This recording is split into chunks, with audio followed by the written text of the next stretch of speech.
Honorable colleagues, very good afternoon. I welcome you in Тавrichesky Hall. We carry on our work on emergency item included onto our assembly agenda under the item 2.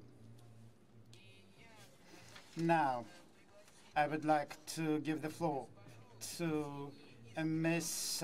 Hosseini, representing the Islamic Republic of Iran, rapporteur of the drafting committee, to report on the draft resolution on the emergency item, which reads the following way: ending the grave human crisis, persecution and violent attacks on the Rohingya as a threat to international peace and security, ensuring their unconditional and a safe return to their homeland in Myanmar. The text of the draft resolution have been circulated to you. You can find them on your desks. Distinguished Ms. Hosseini, the floor is yours. I invite you to the podium.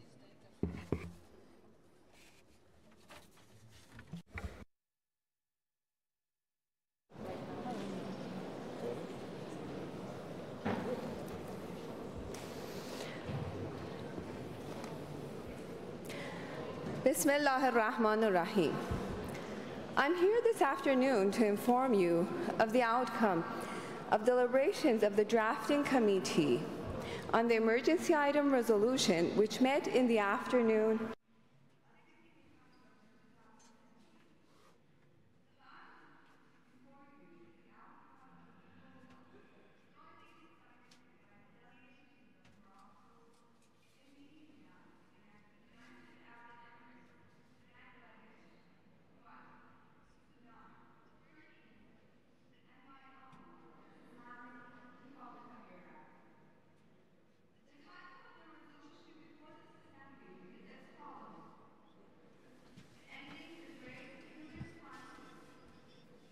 and violent attacks on the Rohingyas as a threat to international peace and security, and ensuring their unconditional and safe return to their homeland in Myanmar.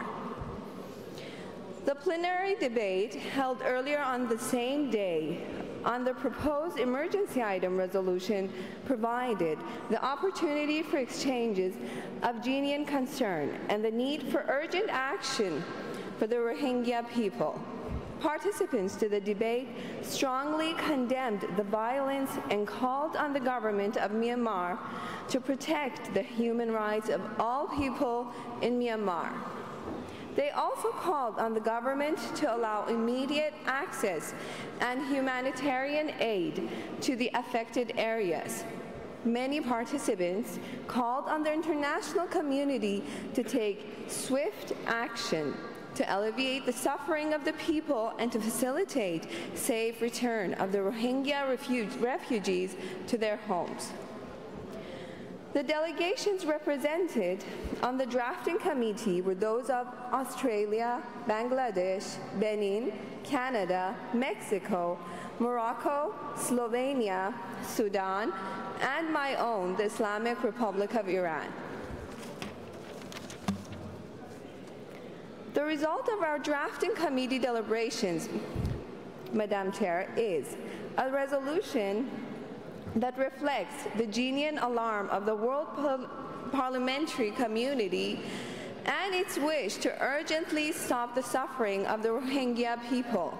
It is our strongest hope that this resolution will set the stage for close cooperation between the IPU and the Parliament of Myanmar with regard to the humanitarian and human rights concerns that it seeks to address. I believe we have a clear and succinct resolution, and I recommend it to this Assembly for adoption. On behalf of all sponsors and members of the drafting committee, I respectfully appreciate all delegations for their valuable support of this important resolution. Thank you all.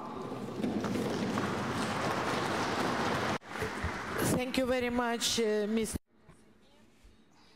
Now, I would like to extend thanks to you as the rapporteur, and I would like to thank all those who made contributions to the work of the drafting committee for hard work done and producing a consolidated text of the document. The colleagues, do we have any delegations who would like to make contributions and amendments to the resolution? The colleagues, in accordance, before I would like to ask you to adopt the resolution, I would like to remind you, in accordance with Article 32.2 of the rule and procedures, if any delegation wants to explain the motive of the voting, it should be done only after the adoption of the resolution. And those who would like to make the resolution also should abide by this rule. You should speak only after the adoption of the resolution. Is the Assembly prepared to take the resolution, to adopt the resolution prepared by the committee?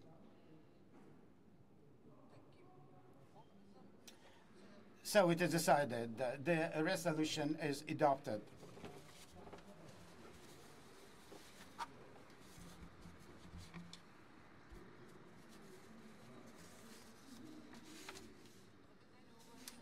Thank you for this unanimous support of the resolution.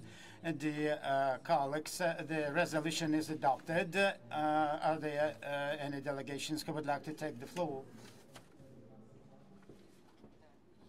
Yeah, we have the delegation who would like to take the floor. I would like to warn you that you are limited to a time frame of 2 minutes for your intervention.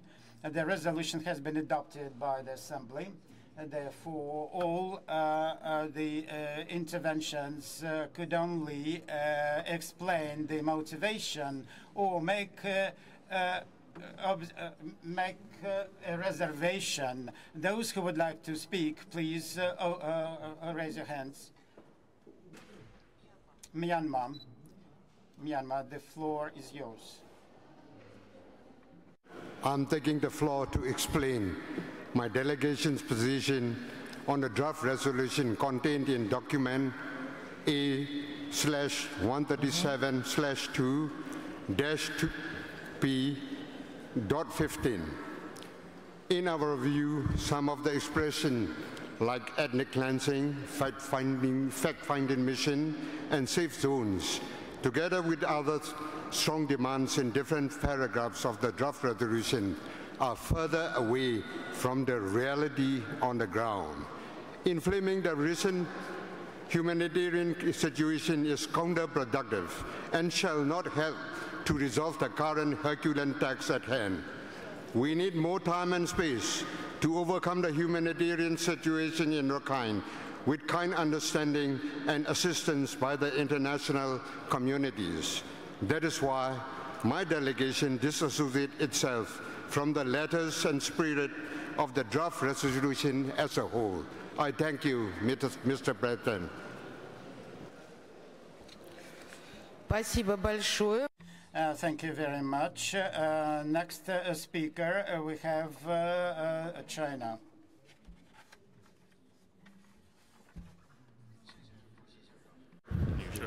Thank 中方谴责缅甸若开邦发生的暴力袭击事件，希望当地尽快恢复正常秩序。Excuse me, у нас нет пока перевода. China condemns the violence.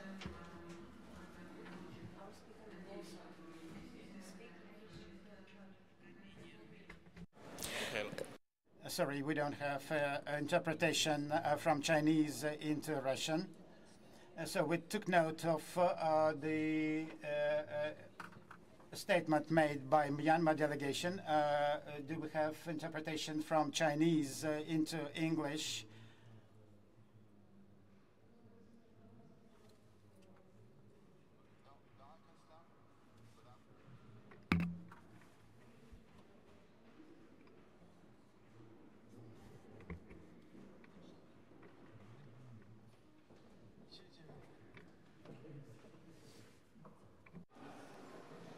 中方谴责 Thank you, Chairperson.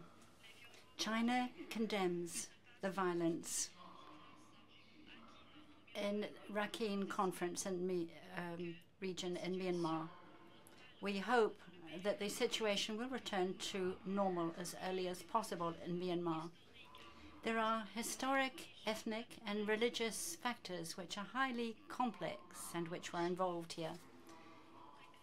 China advocates that the various parties concerned find an adequate settlement to this issue through agreement and dialogue. The international community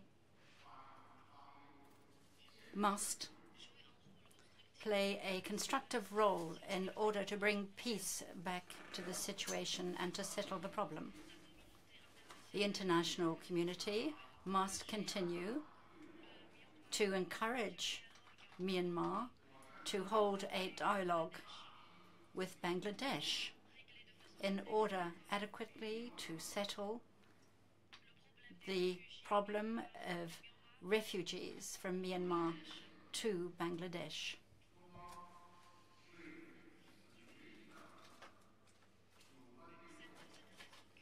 For this reason, China has reservations concerning some of the contents of this draft resolution. Thank you, Chairperson.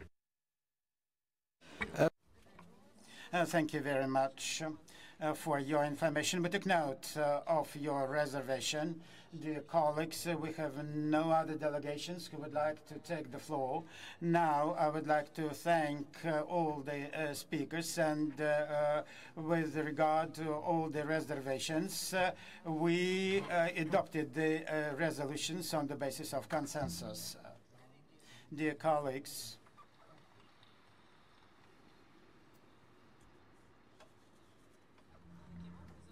thus we have concluded the debate of the second item. Before we move on to the general debate, I would like to inform you that the General Director of ISESCO, Dr. Abdulaziz Al-Twaji, took our invitation to participate in the 137th Assembly of IPU in the capacity of an honorable guest. Dr.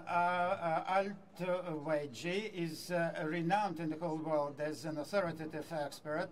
The Islamic Educational, Scientific and Cultural Organization was set up within the Organization of Islamic Conference in order to conduct researches and promotion of cultural program and activate interfaith dialogue, and it sees its mission in strengthening cooperation and interaction between the countries of the Islamic world.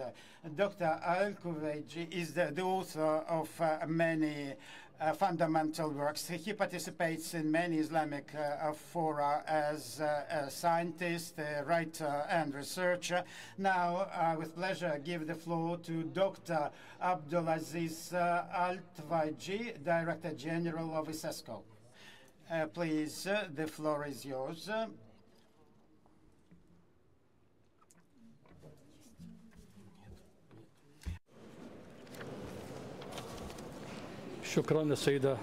Thank you, Madam Chair.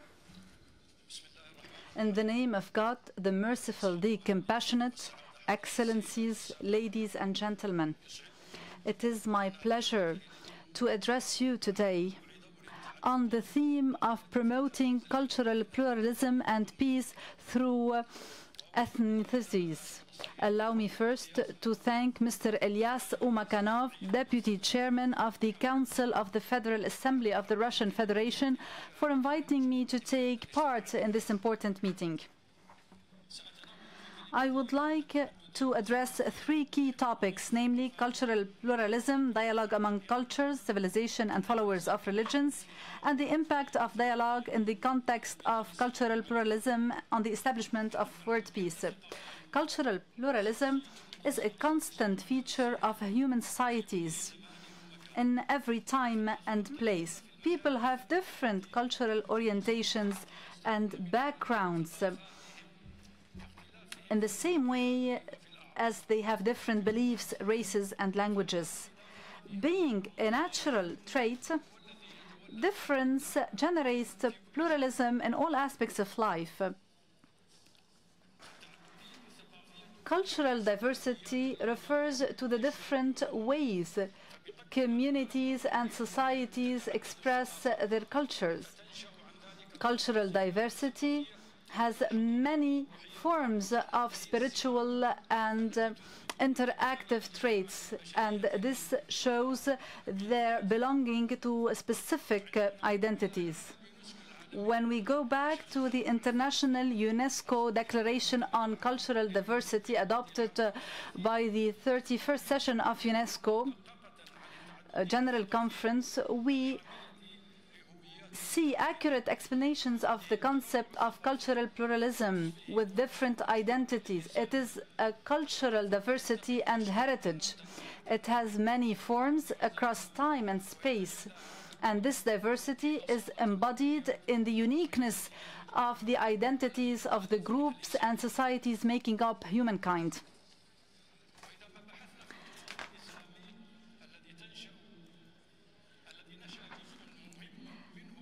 The Islamic culture goes back to many years. And if we try to understand the teachings of Islam, we will find that the Islamic culture is very rich and diverse, based on dialogue, coexistence, and cultural peace and other processes. The gender diversity is mentioned in the Quran, as the Quran talked about such ideas. The verses mentioned in the Quran, particularly this one, among other signs of his, is the creation of the heavens and the earth and the variety of tongues and complexions. Surely there are signs in this for those who understand. So the intended meaning is the differences in religions, morals, and deeds. The divine wisdom has ordained that people be different, which is a blessing many people are not aware of. Based on our field experience and academic expertise in this connection, we affirm that dialogue, in this deep and comprehensive sense, is the choice of sagacious persons that ultimately leads to the fulfillment of noble goals which elevate man, create progress, and build the future. We would like to confirm that the serious dialogue between all parties would reinforce international peace and coexistence principles. The cultural pluralism is a distinctive feature of humanity, and dialogue among all people across the world is the main trait of peaceful coexistence based on the principles of democracy and human citizenship. It is the essential prelude to building a new world free of wars and crises to serve the supreme interest of all peoples. Today, more than any time before, dialogue has proved a vital necessity. Civil wars and the ongoing crises in the Middle East and North Africa region, Myanmar particularly, where 880 villages were burned and many people were displaced, as well as the various killings against the people of Myanmar, according to Human Rights Watch. In addition to the crises in the Middle East and North Africa, we believe that the reason behind this is the blind fanaticism and bitter hatred if constructive dialogue has prevailed in these regions on many levels, and cultural and religious pluralism had been properly used to promote interregional and interethnic dialogue and among governments and people, we would not have faced these appalling catastrophes. More importantly, the Security Council wouldn't have failed in ensuring international peace and security. I hope the international community would become rational again in order to free our world from insecurity and in order to make sure that Palestine is liberated with the establishment of the Palestinian state in order to live as all other people with peace and dignity, and so that we can free all people from repression and oppression. And in this way, we will be one human community in which respect prevails with brotherhood principles. Thank you for your kind attention, and may the peace of God be upon you all. Dr. Ali. Thank you so much, distinguished colleagues. Let's move on with our work at the Assembly. Let's come back to the general debate. We will open the general debate with Mr. Laszlo Kör, the Speaker of Hungary. And the next speaker will be Mr. Jafari, the Speaker of Macedonia. So 6 minutes for the speech. So please, you have the floor.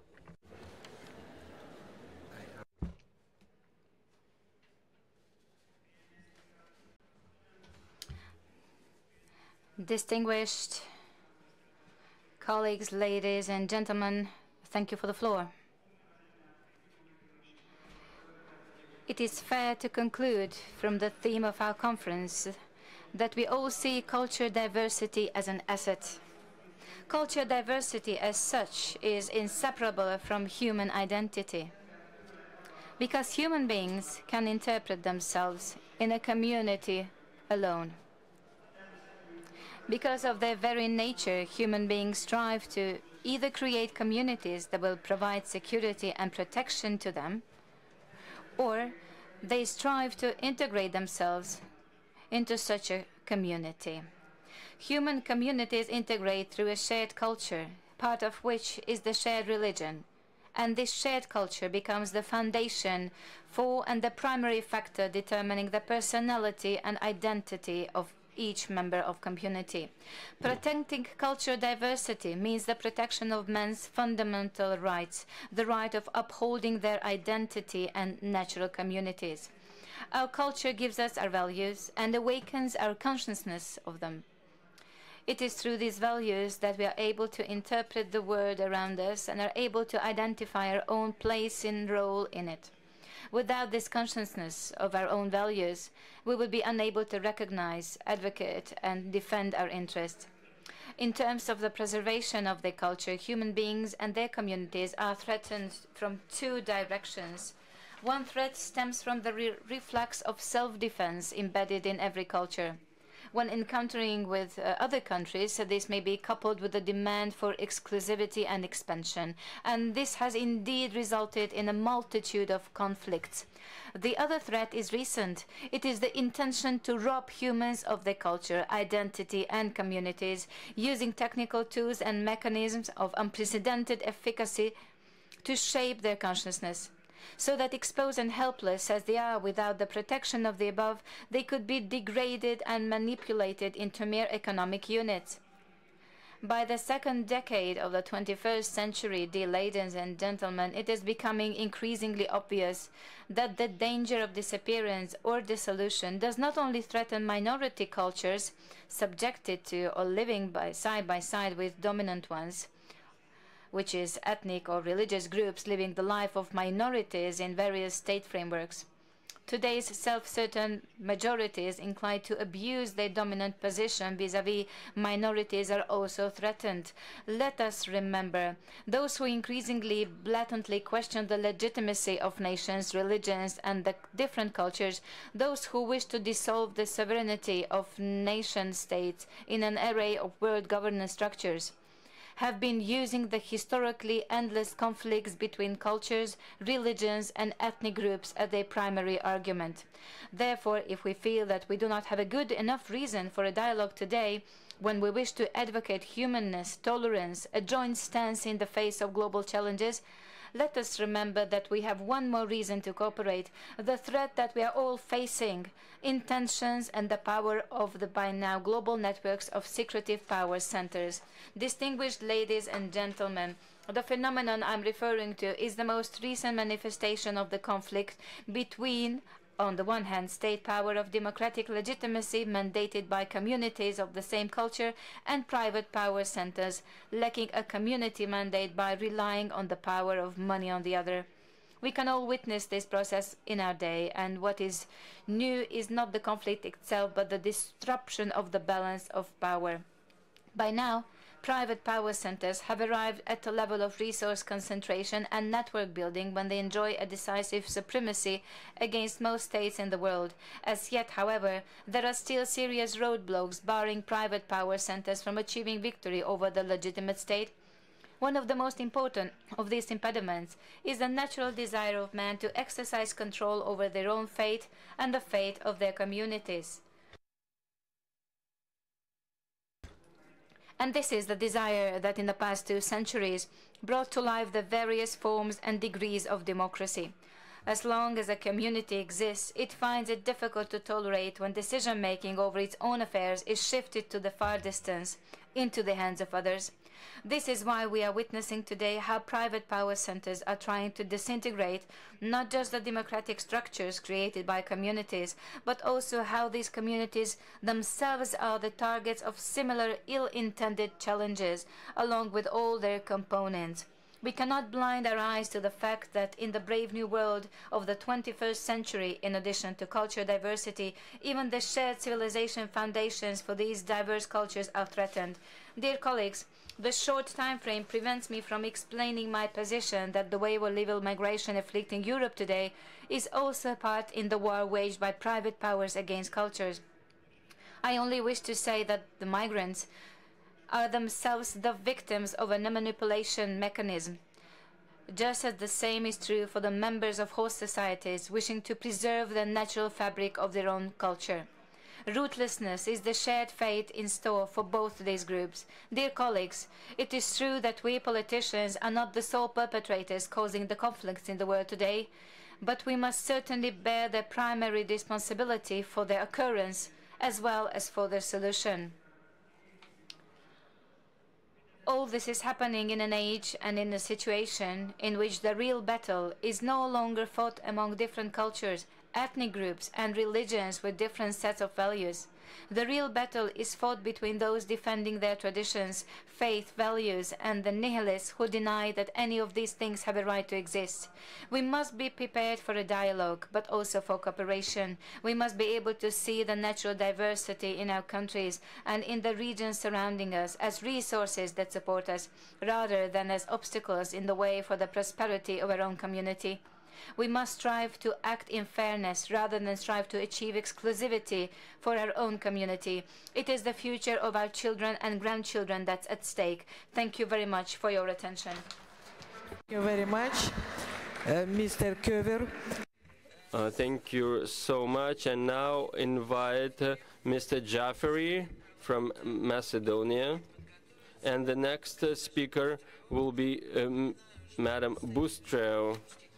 And I would like to remind you that the partner organizations have 3.5 minutes for their statement. Ms. Jeffrey, you have the floor, please. Okay. Distinguished Chair, distinguished colleagues, ladies and gentlemen, planet Earth persists and is pretty above all due to the natural biodiversity.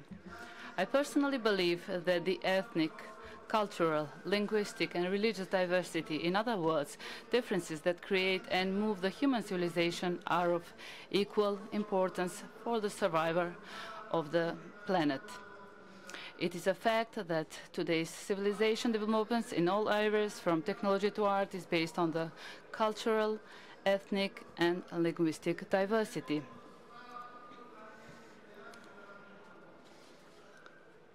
This is especially important today when we witness the processes of globalization, which further demonstrate interconnectivity as well as dependence on the various cultures, ethnicities, or religions.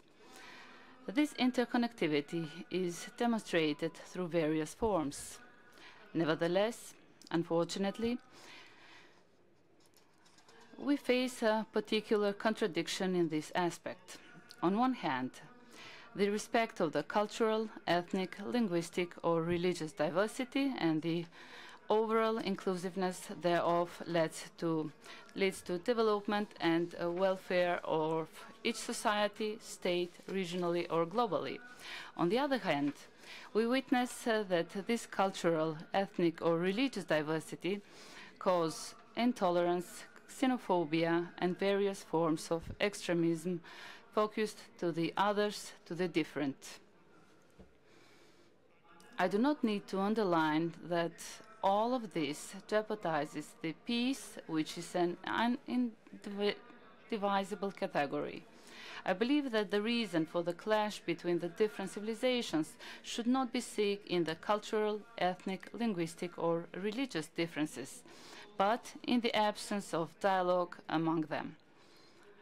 In the same time, the respect of the ethnic, cultural, linguistic, and religious diversity and the creating conditions for their development are part of the general human rights and freedoms.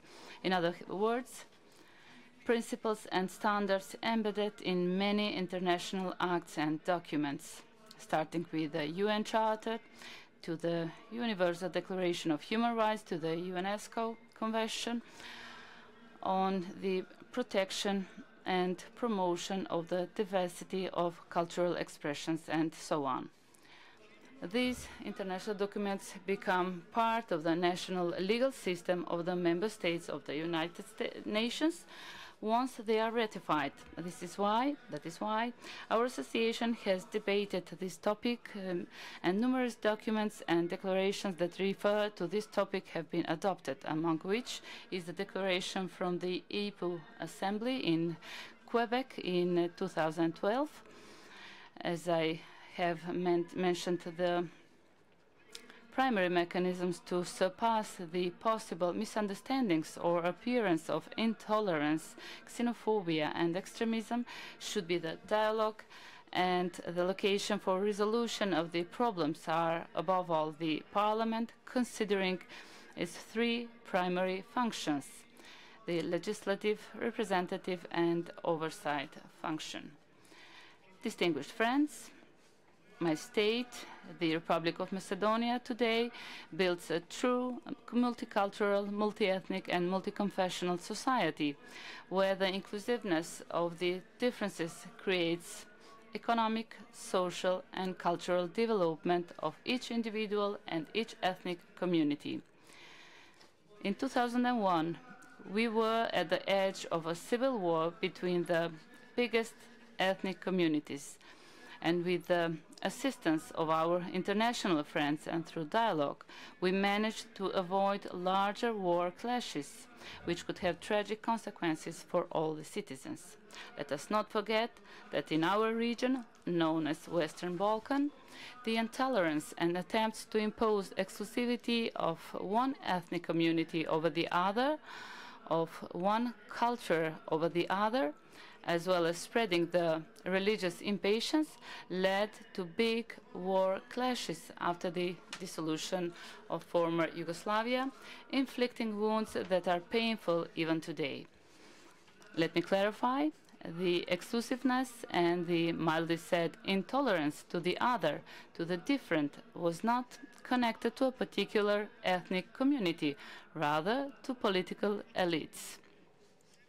Still, I'm convinced that all of us, as states and as a region, learned that diversity, cultural, ethnic, linguistic, or religious, should be respected. Overall, inclusiveness is needed if we are willing to provide stability and development of each state and the region in general. In this context, ladies and gentlemen, this does not mean that we have done our homework. Namely, the migrant crisis caused by the war clashes in the Near East and the activities of the so-called Islamic State are serious challenges that nourish intolerance, xenophobia, and extremism. Now is the time when the dialogue and cooperation are needed the most so that we can successfully face these challenges. All national and international institutions must be included if we truly want to be successful in dealing with these challenges. Distinguished friends, at the end, let us not forget that we belong to different religions, we have different skin color, we speak different languages, and we have different culture, but essentially we belong to the single human race. Thank you for the attention. Thank you very much. Для выступления I now invite Ms. Bustreo from the WHO, and the next speaker will be Ms. Bendosa Fernandez from Bolivia. Bustreo. Ms. Bustreo, please, you have the floor.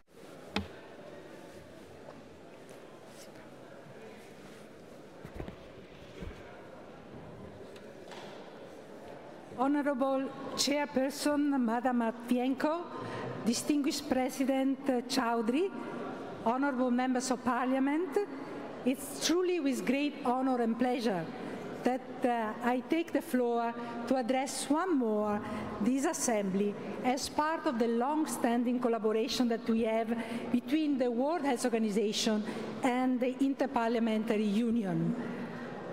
Our effort to promote cultural dialogue and peace have really been closely linked with our effort to have a discussion that looks at science and policy.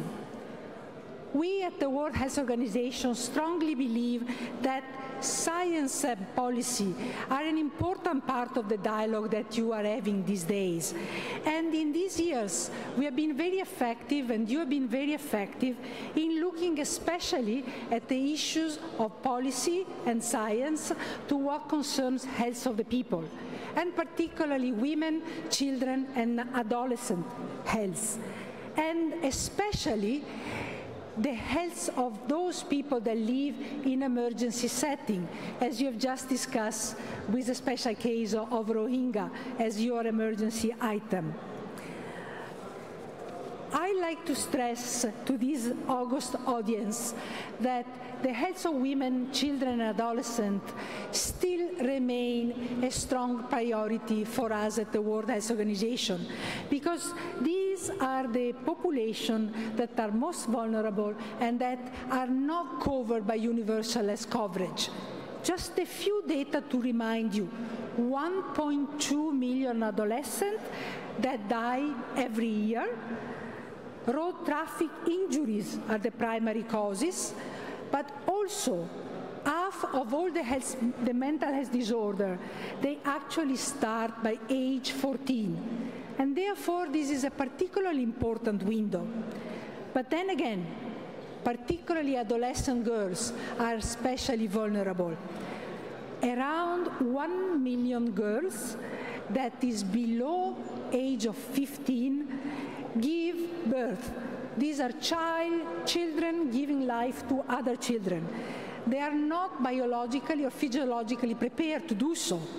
And they pay important price for this, because we have complication of pregnancy and childbirth, and also complication for the health of their children.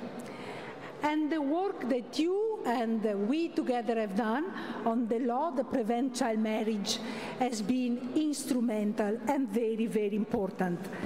Also, to look at gender-based violence and traditional practice like female genital mutilation. We need you, parliamentarians, to continue to raise your voice and make the case for adolescent health in all policies, and for this issue to be at the heart of the national agenda of all parliamentarians, including platforms like this IPU. Spasiba, spasiba большое.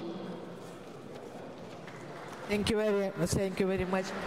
My pleasure. Thank you. Уважаемые коллеги, сейчас для выступления... Distinguished colleagues, now we will have Ms. Mendoza Fernandez, who will take the floor from Bolivia, and the next speaker will be Mr. Amoroso, who will have 3.5 minutes. So, Mendoza Fernandez, Miss, please take the floor.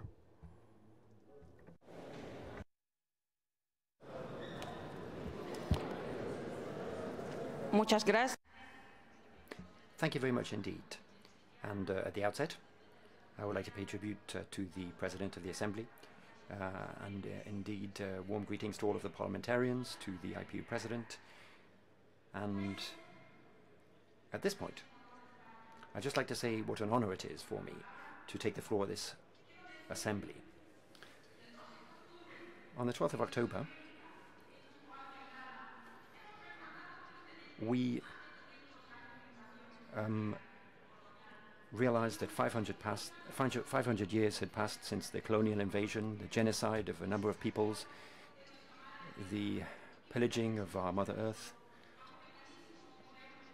and we have now modern mechanisms to submit peoples. All of those peoples who fell, who disappeared, remain present today, and we are their descendants. And so it is our duty not to forget the past, these historical injustices. Those invaders celebrate it as a conquest, and they have the nerve to say to indigenous peoples that we have to apologize for remaining. They now accuse other countries of dictatorships when they still have monarchies and they don't allow their peoples to enjoy the right to vote. They are trying to tell us that the Spanish invasion was the meeting of two cultures. Well, in my country, before President Evo Morales came into power, the 12th of October was celebrated as the day of the race. And now we celebrate it as the day of decolonization, because after more than 500 years, we have now come back to our culture, to our language, we have recovered our dignity.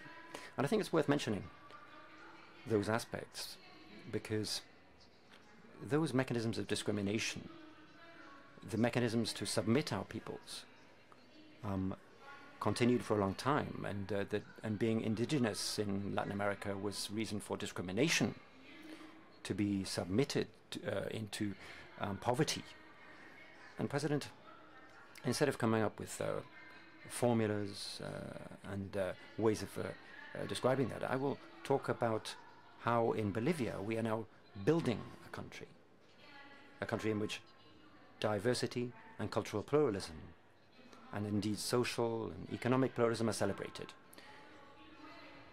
In 2009, we adopted a new political constitution in Bolivia, following a constitutive assembly in 2006 and 2007, where for the very first time, indigenous peoples from the countryside, women from indigenous communities, participated and played a role in building our new nation and our new constitution, where all of us are involved and reflected. The constitution says ladies and gentlemen parliamentarians, and it means that we've made great strides forward. We are now a plurinational state, where there are 36 different indigenous nations and peoples from different cultures and with different languages. In America, if you talk about diversity, you're talking about indigenous peoples. In that context, Bolivia has defined itself as a state with cultural pluralism, with legal, economic, cultural and social pluralism. And there we recognize indigenous justice, which is basically a legal pluralism with a whole series of different legal systems, recognizing there are different ways of running the economy, community-based economies, cooperative-based economies, for instance. And in our concept of democracy, there isn't just a single type of democracy. Democracy itself is plural.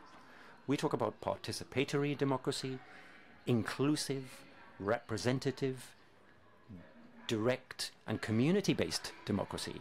In fact, Bolivia has made strides forward in promoting cultural pluralism, but also we now recognize diversity, we recognize sexual, faith-based, gender and generational diversity. So anybody who feels that they have a different sexuality to the sexuality that they seem to have has the right to change that in their identity documents. And we have a law to provide them with documents in that way, and we respect that law. We could talk about so many things here. IPU has found that Bolivia is the second most advanced country in terms of women's participation in the executive and parliamentary branches. Bolivia also includes many young people in its parliamentary system. We have parliamentarians who are just 23 years of age. We have made great changes and strides forward in our country. We also talk about the participation of indigenous communities. There are so many people, so many things that we could talk about in our system. We have wonderful clothes of different colors, different fabrics and tissues, and all of this reflects the diversity of the country. We have celebrated a 200th anniversary of the establishment of the Republic, but we've gone through so many changes. And now the indigenous peoples are present, and we have the floor, and we have the means to get our views across. We now have parliamentarians, presidents, and in October 2003, more than 70 indigenous peoples were killed by the repressive forces, and that was just one further stage in our struggle. And those who are responsible for that massacre are now have now fled the country, and now they dare to say that Bolivia has a dictatorship, which is completely false. President, distinguished parliamentarians, diversity and pluralism should be seen as a global heritage, because in that diversity and pluralism that we have managed to achieve in the world, what has benefited us, the Aymara people, the people of the Andes, can benefit everybody. We have managed to overcome hunger. We have exported potatoes. Potatoes are now part of global heritage, and that is a reflection of diversity. We would like our diversity to be global heritage and overcome the walls that separate us. We need to become a global people. And we also pay tribute to the Venezuelan people for the triumph of peace. And peace is what we should all be striving for. Thank you very much. Dear colleagues, I do ask all the speakers to abide by our rule and time frame, because I feel a bit uncomfortable when I have to interrupt you, but it is my duty of a chairperson. Now I would like to invite to the podium Mr. Amarusa, Parliamentary Assembly of the Mediterranean, and to be followed by Mr. Umakhanov from the Russian Federation. Madam President, honourable colleagues, I am delighted to be here today on behalf of the Parliamentary Assembly of the Mediterranean. This meeting is taking place at a crucial time for our region. Conflicts, terrorism, the return of IS foreign fighters from Syria and Libya, mass migration from Africa to Europe are the main concerns shared by our countries. The rise of xenophobia and violence linked to religious intolerance and to the refusal to integrate in the countries of residence are still threatening the century-old culture of ethnic, religious, cultural pluralism, openness that were for centuries a main feature of the Mediterranean region. The Parliamentary Assembly of the Mediterranean, PAM, has always focused on the matters.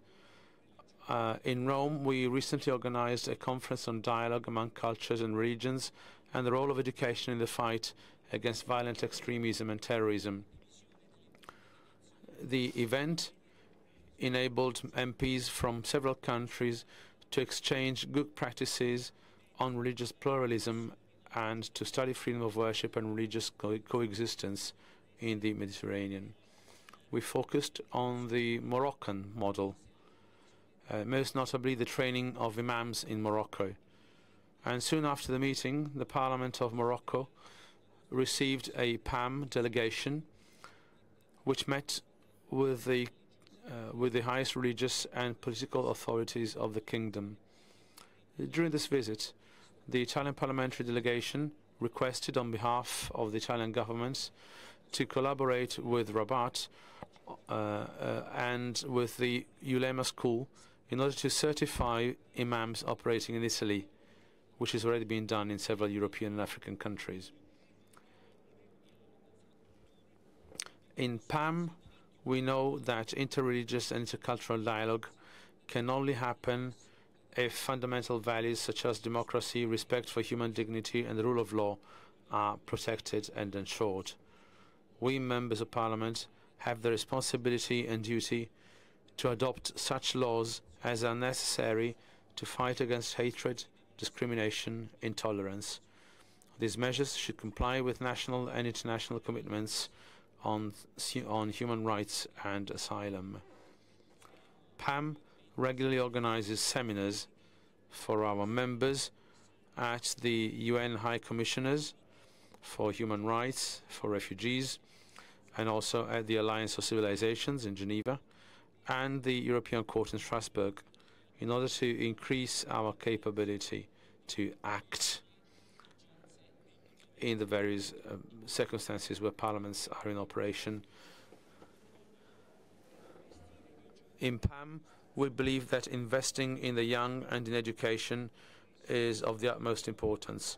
The young must be given opportunities for social and economic progress in order to better equip them to face common challenges like unemployment and the radicalization which might derive from unemployment. So we are fully convinced that there can be no peace without tolerance. There can be no tolerance without dialogue and mutual respect. Thank you.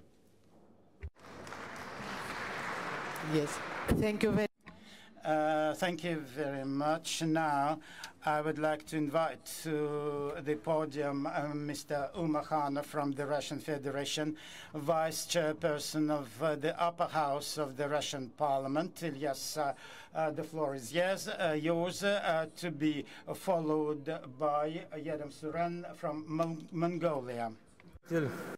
Distinguished Chairperson, distinguished participants to the Assembly, from the outset, on behalf of multinational and multi-faith Parliament of the Russian delegation, to welcome you and wish you successful work and a pleasant and memorable stay in our country, which in fact is an embodiment and symbol of cultural, religious, and national diversity of our people. For Russia, which historically has been formed as a multinational and multi-faith state, the issues of interfaith and interethnic reconciliation is not only a necessary precondition for the existence and development of the country, but a great source of consolidation of the whole Russian nation and prosperity of the country. At the same time, the forming of Russian nation has always implied not the erosion of ethnic differences, but vice versa, retaining cultural, national, and regional religious values and traditions. Currently in the Russian Federation, on the whole vertical of power, there have been developed state mechanisms facilitating inter-ethnic and interfaith dialogue, mutual respect and coexistence, and such mechanisms has been created at both chambers of the Russian Parliament. We proceed from the premise that in our dialogue with representatives of different ethnic groups and faiths, it's necessary to retain traditional ethic norms and values common for core world religions. In our country, mosques and synagogues coexist peacefully with the Orthodox Church and worshippers with respect and understanding. Respect the rights of other faiths for the freedom of faith. In Russia, we ensure high level of protection of ethnic and cultural rights of our citizens. Our national cultural autonomies work effectively, and for a very long time we have launched affirmative discrimination when in a number of regions there is an unwritten law in place to maximally take into account the existence of different ethnic groups for a distribution of the seats in the parliament and regional governments. Of course, it is not to the detriment of their professional competences. In the digital era, the space of information exchange has become very fast, and the problem of inter-ethnic and ethnic and interfaith dialogue acquired supranational nature. As the President of the Russian Federation, Mr. Putin, underscored at the inaugural ceremony, either we will be divided by ethnic and religious principles, or we will be united and bridge the differences, and it will make us stronger. And this debate on emergency item is good testimony to his. Many peoples have a proverb that the fool learns from his own mistakes, but a smart man learns from his own mistakes. Sometimes we don't learn on our own and on others' mistakes, and sometimes we're guided by vested interests.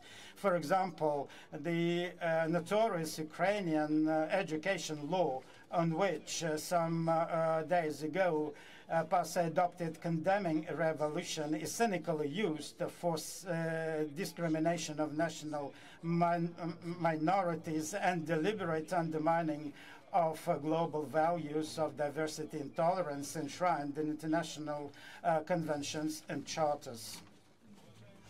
Distinguished colleagues, today Russia is among leaders in terms of migration adoption.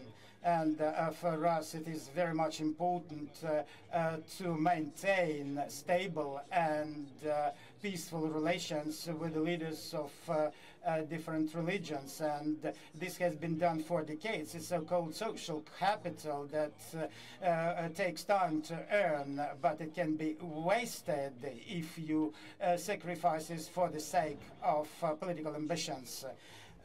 The colleagues, the greatest scientist of the 20th century, Albert Einstein, once said that laws alone cannot secure freedom of expression.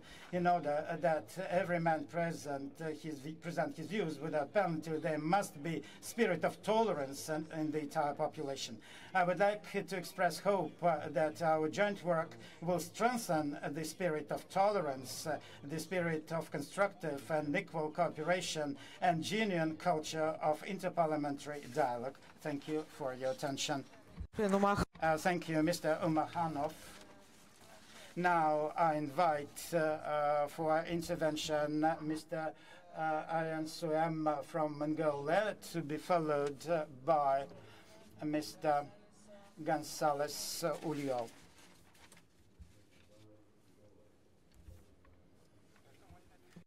Assembly Targa. Dear Mr. President, dear President of Assembly, honorable members, ladies and gentlemen, I'd like to extend my gratitude for Russian Federation, the city mayors and residents of this beautiful city, St. Petersburg, for hosting 137th IPU Assembly. Russian Federation and Mongolia are forever neighbors as well as strategic partner countries with the traditional good relations. Our cooperation has a wide potentials to be expanded by covering all sectors and spheres. I believe it's timely to hold the discussion under the theme of the general debate promoting cultural pluralism and peace through interfaith and inter-ethnic dialogue. Currently, we are worried a lot because the confrontation within and among the states are basically arose from the interfaith and inter-ethnic disputes. We parliamentarians must carefully and in comprehensive manner discuss how the faith and inter-ethnic dialogue will develop the cultural pluralism and maintain a peace.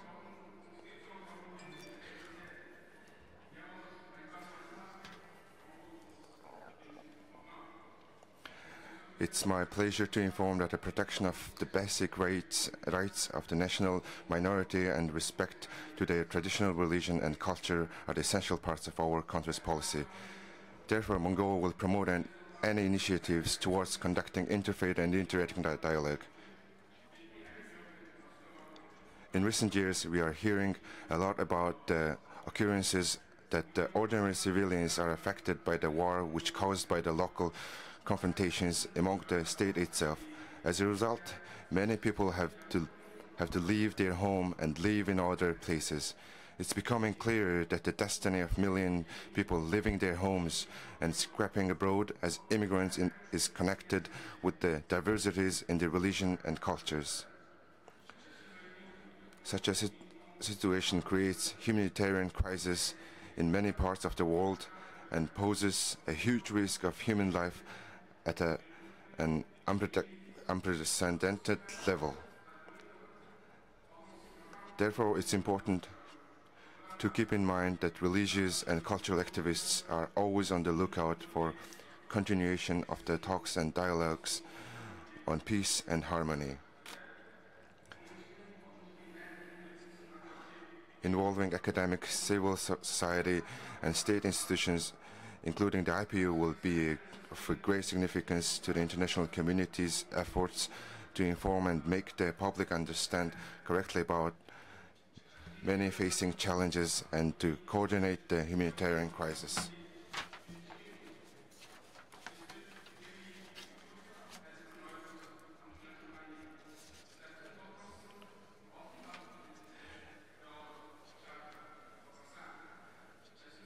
In addition, it's important to protect the people affected by long-term war, persecution, discrimination, to make the immigrants to return back on a voluntary basis and resettle.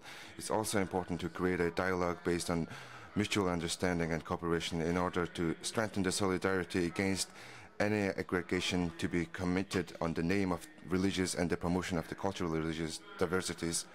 Mongolia has sincerely condemned the destruction of religions and cultural heritage such as monasteries, monuments, and museums, and will continue to do so.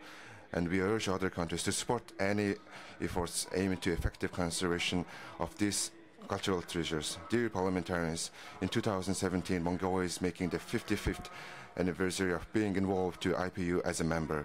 We would like to express our willingness to continue to keep our active participation in the activities of this organization, which is the platform to exchange our ideas and expenses. I would like to wish the success to the Assembly. Thank you for your attention.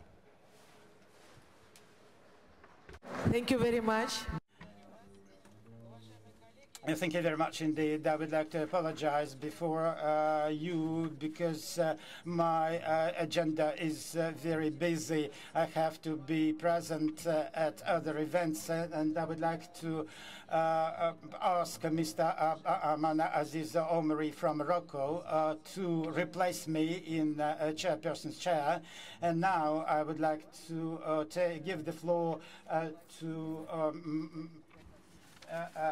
Marisa Gonzalez-Olo, Latin American and Caribbean Parliament, and to be followed by Ms. Locatelli from Italy.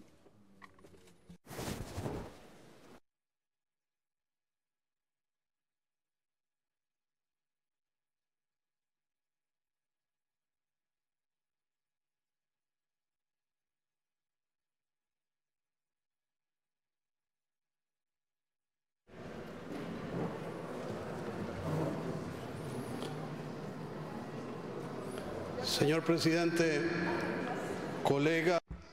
President, dear colleagues and parliamentarians, on behalf of the Latin American and Caribbean Parliament, I would like to express gratitude for this wonderful opportunity. The Latin American and Caribbean Parliament, headquartered in Panama, is an organization that comprises 23 parliaments from our continent, and we've been around for over 50 years. This activity is very important when it comes to global parliamentary integration. America, as a whole, as a continent, is a sort of a melting pot where you have different cultures, different ethnic groups, different religions, different viewpoints. The aim being permanently to build peace and democracy in our region. Our meetings are very lively on the basis of diversity. Today, in addition, we have a migration from outside the continent, and hence we're experiencing a new, challenging situation.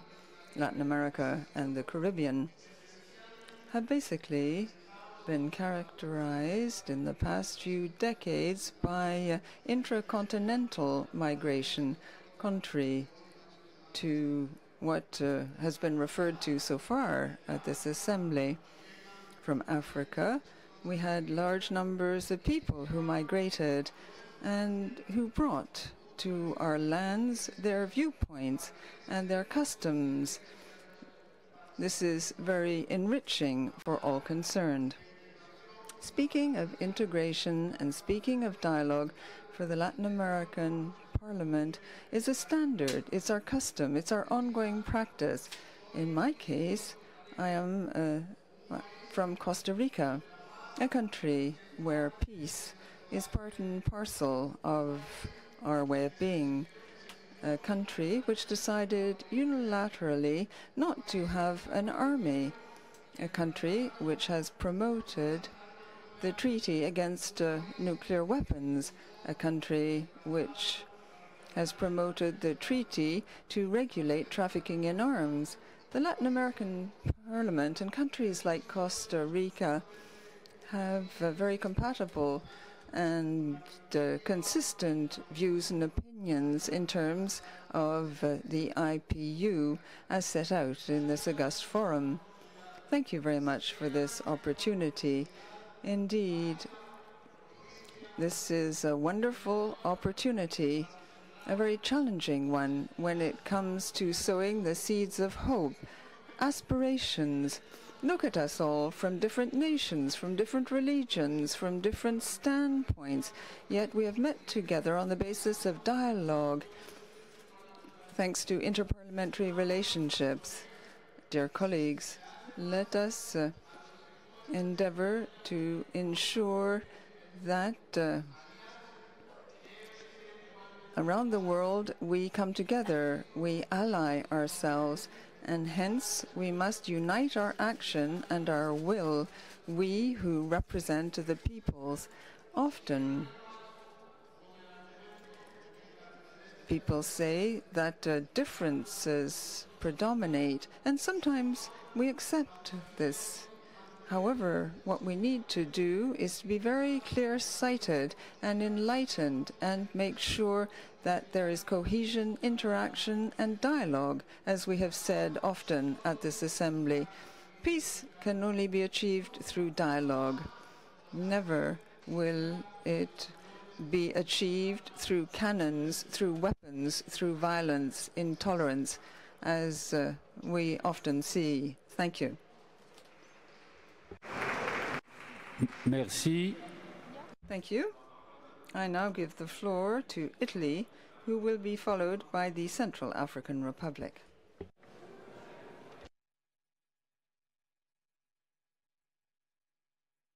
The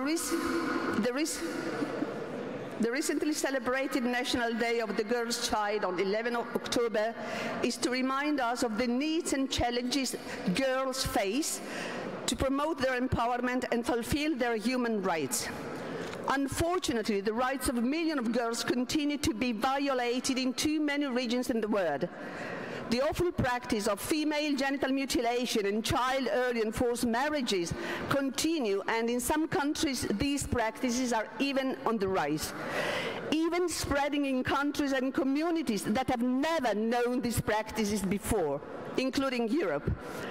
Let me draw to your attention on a situation which is the saddest among the saddest. Among Syrian and our refugees in that region, child marriages are on the rise, and now they are 40% among Syrian refugees in Lebanon. In the world, 39,000 child marriages take place every day. More than 140 million girls will marry between 2011 and 2020.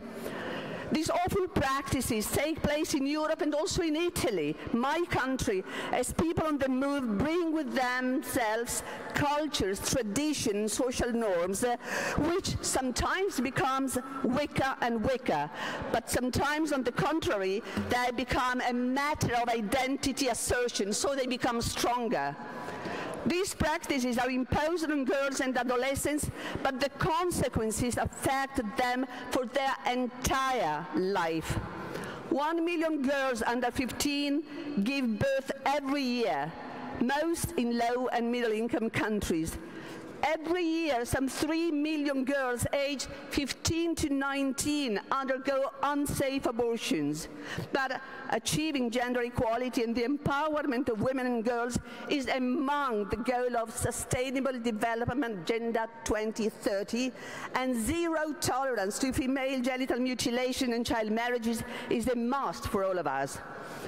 Now let me address another topic which is linked to violation of human rights and gender violence. I'm speaking of the rights of the LGBT community. As chair of the Human Rights Subcommittee of the Italian Chamber of Deputies, we are conducting a fact-finding inquiry into the protection of minorities' rights as a way to keep peace and security globally.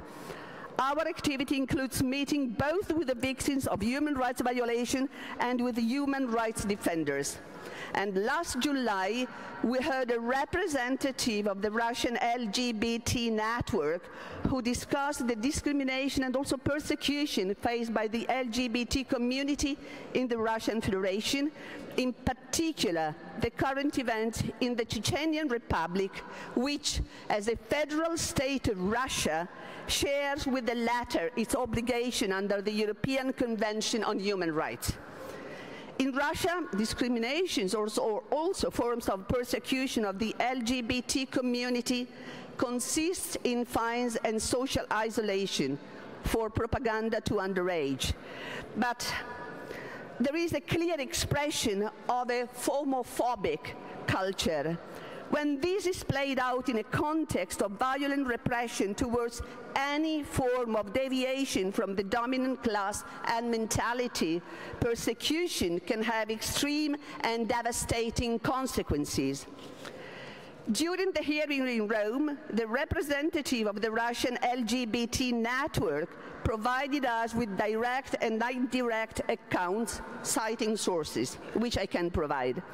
He has reported that at least 6 illegal detention centers are or were operating in the Chechen Republic, where at least 100 people presumed to be gay have been illegally held and tortured.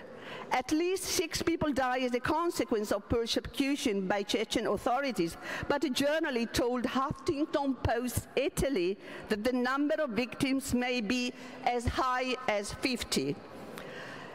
And I can make a longer list, but what worries is that this Russian LGBT network representative pointed with alarm to calls for cleansing Chechnya of sexual minority, an echo of Nazi horror, cleansing Chechenian of sexual minorities. We cannot fail to respond to discrimination and persecution based on sexual orientation. Our commitment to defend the rights of the LGBT community in the Chechen Republic leads me to take the opportunity to speak up. Statements of principle are not enough. They must be followed up by action. I am convinced that this message of humanity will touch the bottom heart of the Russian soul, a soul which I perceived in the field visit of the advisory group to the HIV center of the city yesterday. The HIV center is doing a great job, and nobody can be prevented by accessing it by fearing of being identified as a gay. Let's take action. Thank you. Merci. Merci. Thank you. I now give the floor to the Central African Republic, who will be followed by GOPAC, the Global Organization of Parliamentarians Against Corruption. You have the floor.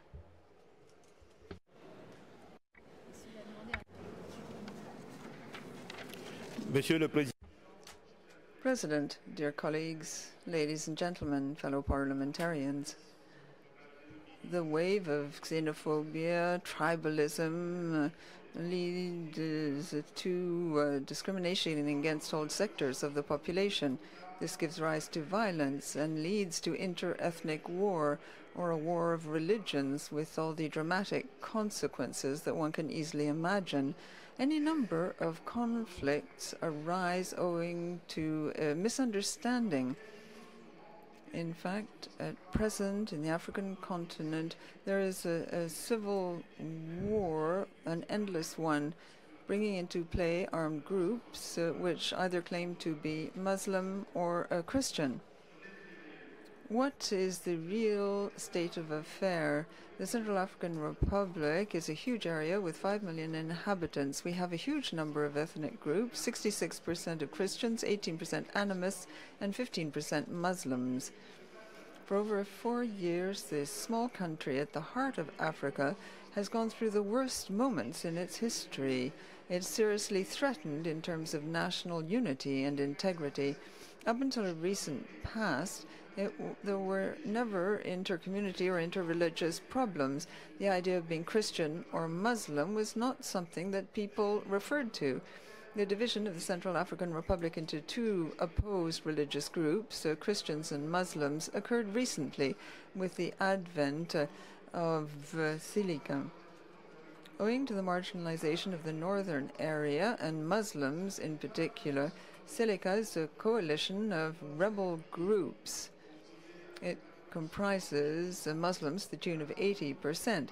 It launched a major offensive attack in December 2012 and took power in 2013. The Muslim population and Christian organizations were particularly targeted. Churches were targeted or destroyed, and anti-Balaka, so-called anti-Balaka self-defense groups were created. There's been extremist movements. There have been assassinations, destruction of goods and property belonging to Muslim groups. Even if these groups were called Christian militias, they are actually animists. No Christian religious leader, be he Catholic or Protestant, has supported the cause. notwithstanding this dramatic situation, has led to an increase in interreligious hatred, which has led to murders, assassinations, burning down villages inhabited by either Christians or Muslims. Since Silica took power, a new constitution has been voted in, a new president of the republic has been elected, and a national assembly has been set up after 3 years of a transition regime. But tension persists. Violence is still present. Assassinations, the burning down of entire villages, the killing of cattle, and the pillaging of resources go on. At the height of the crisis, based on solidarity, together with international mediation, rounding off efforts by the Blue Helmets of the United Nations, a special interreligious platform was set up. Leaders from the 3 main religions, Cardinal Denizela, Pastor Gukuyame, and Imam Obins, spoke out together and tried to oppose extremism of all kinds. Then we had this religious platform as an area for dialogue and consultation, maintaining links between Christians and Muslims, fostering mutual understanding, promoting national considerations, reinforcing national unity and social cohesion. The Constitution of 30 March 2016 recognizes the cultural diversity in the Central African Republic. But it's one thing to proclaim very generous principles. It's quite different to actually make these trickle down into people's daily lives. Tribalism today remains present in the Central African Republic, and tension between communities and religions is still very much alive. Cultural differences, rather than being handicaps, are very enriching. These are assets that we should make the most of. Living in peace in the international community means we actually gain from diversity. We have to accept differences, accept cultural differences, accept people as they are and not as we would like them to be. People are free to profess their religion, and we should overcome any form of fanaticism. The Platform for Religions in Central African Republic has organized meetings between young Christians and young Muslims, between Christian women and Muslim women. It has set up awareness-building programs for the faithful from all 3 religions. How can one stem this rise in interreligious conflicts? Despite everything, education is the best answer. Culture is the only thing that elevates man. Promoting peace means promoting conditions whereby people can live together. Peace, dignity, solidarity, justice are values which are the foundations for solidarity. But peace is never definitive. It must constantly be bolstered and supported by interreligious and interfaith dialogue. Thank you. Thank you. I now give the floor to the representative of GOPAC, who will be followed by Venezuela.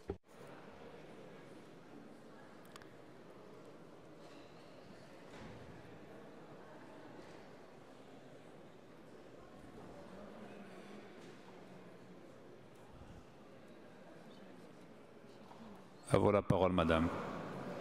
You have the floor, madam. Bismillahirrahmanirrahim. Assalamualaikum warahmatullahi wabarakatuh. Bismillah. May peace be upon us all. Mr. President, Excellency Speaker, Vice Speaker, and members of Parliament, on behalf of the Chair of Global Organization of Parliamentarians Against Corruption, His Excellency Fadli Zon, I'm Siti Hediati Suharto, wish to extend our appreciation to the Federal Assembly of the Russian Federation for the successful organization of the 137 IPU Assembly. GOPAC is mandated to promote the robust development of an anti-corruption regime through parliamentary means. In doing so, a strong democracy should be in place, a democracy where all people regardless of their race, sex, gender, groups, religions, as well as political affiliations, are on the same footings. These shall include the full enjoyment of all human rights and fundamental freedoms with no exceptions.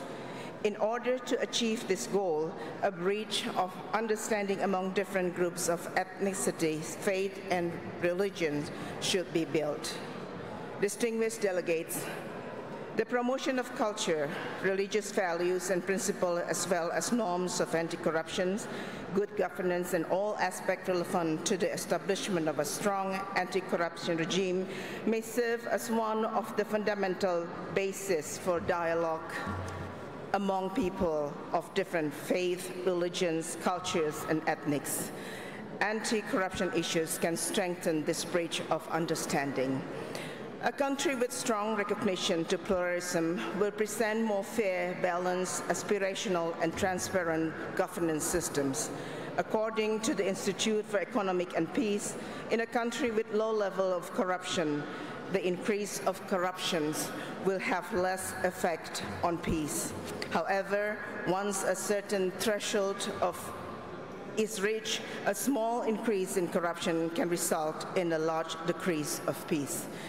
Dear delegates, ladies and gentlemen, I wish to highlight what has been mentioned by many international community actors and included in the United Nations Agenda 2030 declarations.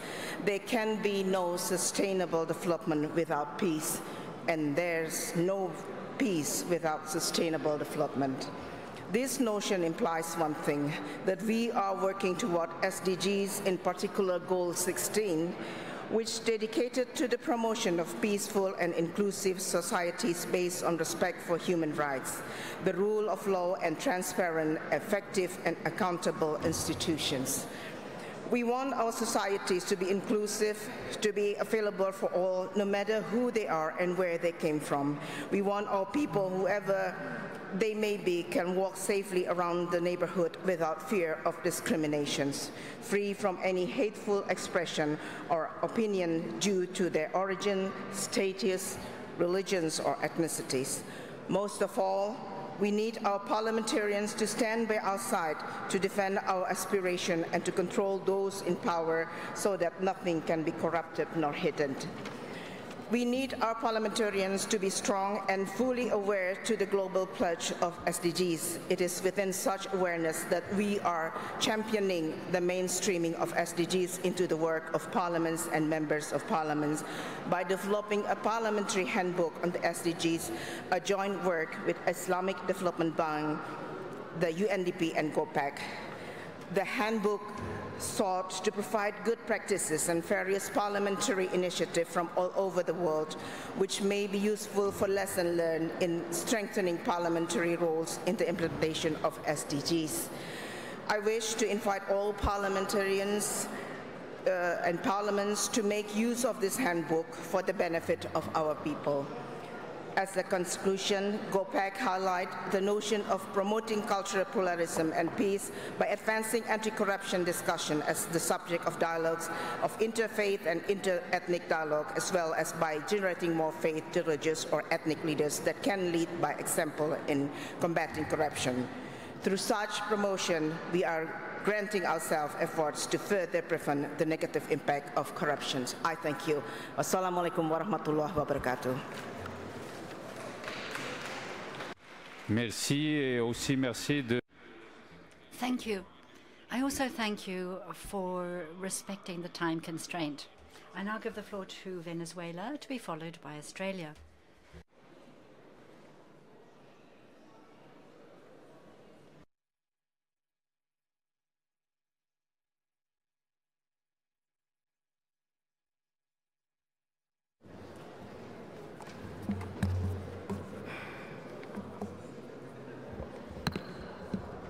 Gracias, señor presidente. Thank you, President, colleagues, parliamentarians from throughout the world. Those of us who are here are learning about the world in a different way. We know about the world in its diversity. We know about the world based on the cultural richness, which implies that all of us are different. Each and every one of us has a religion, a language, a way of thinking, a preference or a sexual identity, an ideology, and we are learning to respect each other, to live together, and we appreciate these differences. We appreciate these differences because it is part of the world for which we struggle and for which we are endeavoring through our work to improve. Unfortunately, there are governments in the world that speak of tolerance, that speak of promoting peace and pluralism, but they forget that global diversity is not only related to acknowledging each other from an ethnic or religious viewpoint, it also involves understanding that a different way of thinking is an inherent part of who we are as human beings, as citizens. When we begin to condemn someone who thinks differently just because he does not think the same as I do or as anybody else does, we are no longer being tolerant. It is not enough to be tolerant, though, because saying that we are tolerant means that we are putting up with others. But in fact, when we are tolerating the person next to us to some extent, we are condemning him or her. We need more than this, and this more involves understanding that nobody can be condemned for being different. Today, there are 500 political prisoners because they think differently. One of them is Leopoldo López, one of the main leaders of the democratic alternative in my country. Another one is Antonio Ledesma, the mayor of the capital city of Venezuela. But beyond that, today in my country, people are not being given food because the food monopoly is in the hands of the state. Anybody who thinks differently doesn't receive food. Somebody who does not enroll in the government party and get a special ID card which automatically connects him with the party in power, this is not tolerance. Tolerance has to be an intrinsic part of democracy, and our work has to be promoting it and strengthening it throughout the world. This should be our work as parliamentarians. A country, a government which, like mine, makes the people afraid when they go to vote. The people cannot vote freely because if they try to, they cannot find anything to eat. Today, there are 31 million Venezuelans who do not have enough to eat. When a government does this, a government that is not tolerant, this government ceases to be a government to become a dictatorship, perhaps. What is our role as parliamentarians amidst all this? Above all, when we see that the possibility of salvaging democracy in this country lies in the sustainability of its parliament, because where you do not have a parliament, you do not have a democracy, and that is the truth. For this reason, today, my country wishes to put an end to parliament. That is why, on Sunday, a free vote on the part of my Venezuelans was prevented.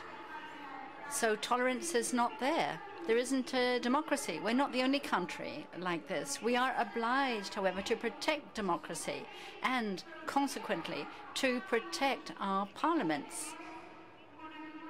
This is not a United Nations organization. Here you do not have the heads of state coming to debate state matters. Today we come as parliamentarians to debate issues of concern to us directly, and we should understand this. If this body is not protecting parliamentarians, it will not be protecting democracy either. And no doubt a fundamental axis will be missing from the democratic system in the world. And this, for us, is absolutely essential because we insist upon it. Without parliamentarians, there is no democracy. Today, we do not wish to conclude without expressing our thanks to each and every one of the delegations that have expressed their support to us, their backing. in the situation of emergency. And also we would like to thank the President of the Inter-Parliamentary Union, Mr. Chowdhury, for all the support he has given to the Parliament of Venezuela and, with that, to democracy in my country. We shall continue to fight for democracy, to have countries such as yours. But we cannot do this alone. Protecting Parliament is protecting democracy. Thank you. Merci, Madame. Thank you, Madam. I now give the floor to Australia, to be followed by Tunisia.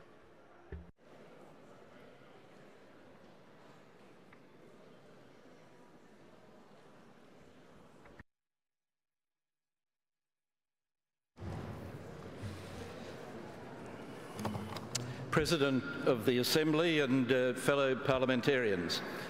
On behalf of the Australian delegation, I want to thank the IPU Secretariat and the Russian Parliament for hosting this Assembly in this great city. And Australia also wants to place on record its congratulations and thanks to the President of the IPU, Mr. Chowdhury, for his wise and energetic leadership during his term as President. I also offer to the Assembly the apologies of the Speaker of the Australian Parliament, who was unable to be here this week as the Australian Parliament is sitting, and in the absence of the presiding officer, I lead the Australian delegation as the longest-serving current member of the Australian Parliament. Australia is a nation of people of many origins, backgrounds and religions. In a population of about 23 million, 1/4 of our population was born overseas, and another quarter has at least one parent who was born overseas. Australians trace their births back to 200 different countries and speak more than 300 languages and follow more than 100 religions. Per capita, Australia is one of the highest recipients of refugees from all over the world. As Australians, we're very proud of our multicultural society. We recognise that cultural diversity is one of our greatest strengths and one that equips us to build a future where everybody belongs. Australia is also the home of one of the oldest continuous cultures on earth. The Australian Indigenous peoples have been meeting for over many thousands of years for ceremonies and to discuss matters of cultural importance.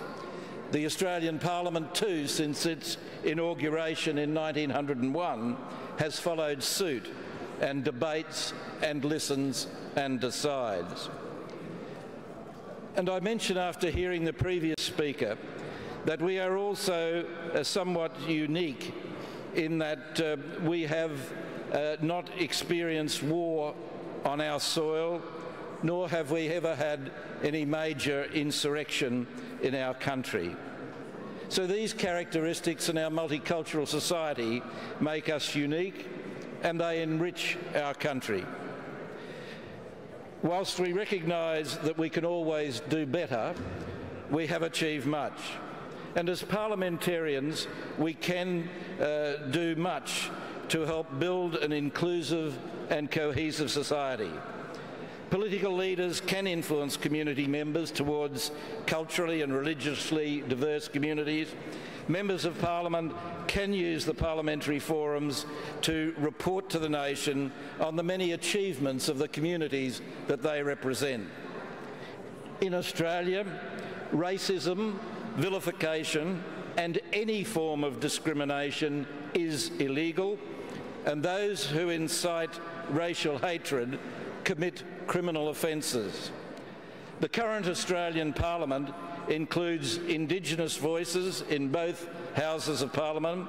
We have a minister who is an Indigenous person, and our parliamentarians currently include the first Muslim women member and the first black African-born senator who is also a woman.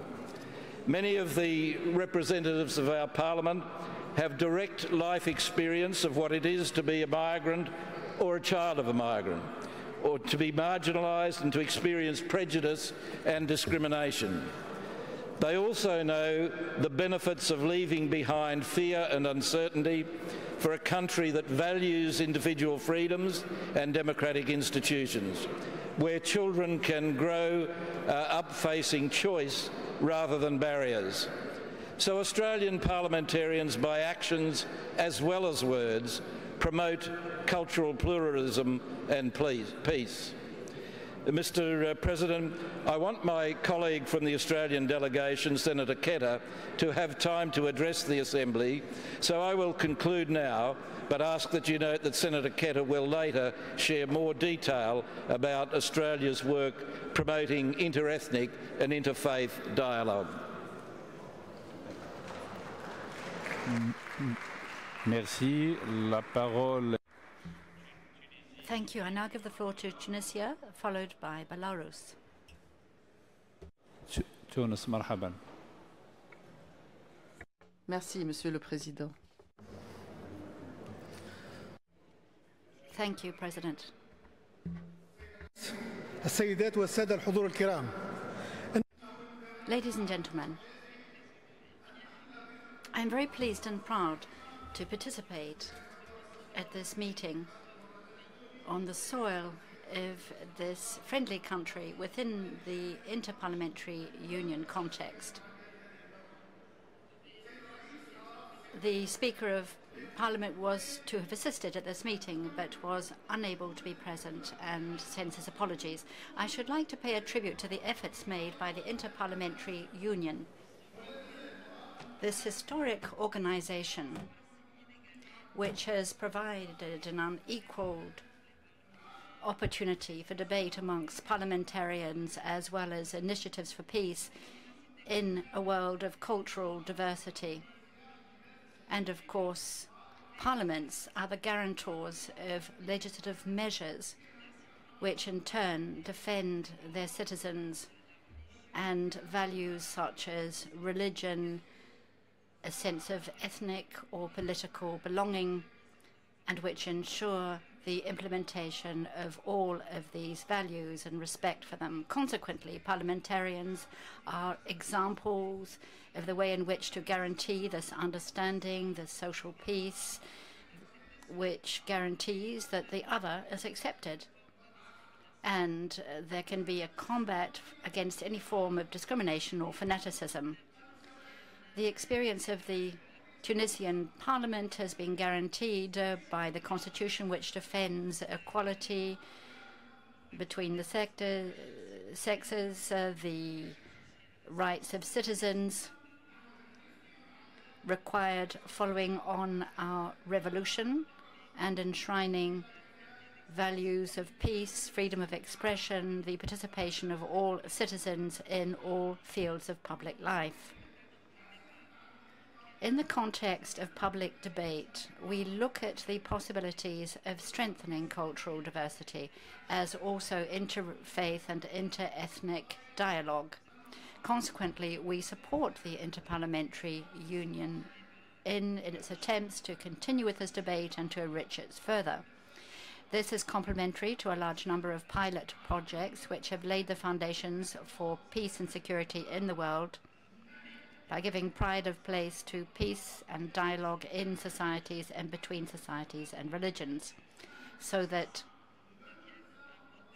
this value can be a way of life based on tolerance and coexistence without discrimination or exclusion, in order to put an end to conflicts that have placed millions of people in a difficult situation, instead providing respect, diplomatic means, international conventions, in order to bring peoples together and help them defend their identities,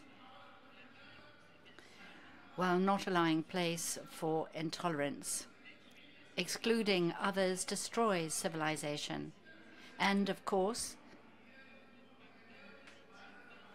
there can be a positive impact in all fields of life in a civilization: art, civil engineering, means of expression, all of which contribute richness for human beings.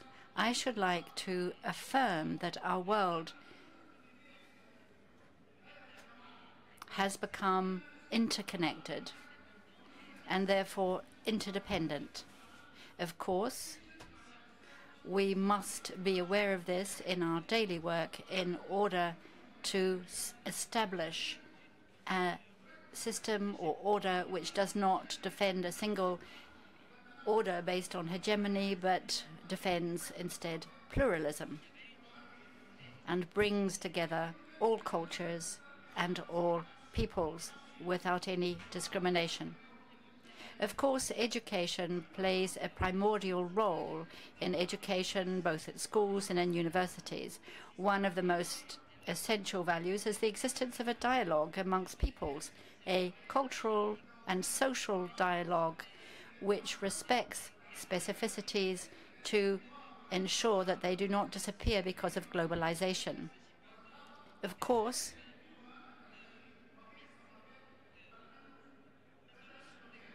this is not just a conflict-solving mechanism, but the aim is to avoid the very emergence of these conflicts thanks to dialogue, the respect for the principles of democracies, a state of law, good governance, social justice, and also economic balance through a culture of open dialogue and freedom of expression. Of course, we need to base ourselves upon the methods that open up paths for diversity and peace. We are not exaggerating when we say that the essential principle is that of dialogue amongst cultures and civilizations so that they can become mutually enriching, so that they serve to bring peoples closer together. This is a project which requires everybody to be mobilized for education, for a new form of teaching, to learn about coexistence, peace, humanity, and how to strengthen cultural diversity and peace.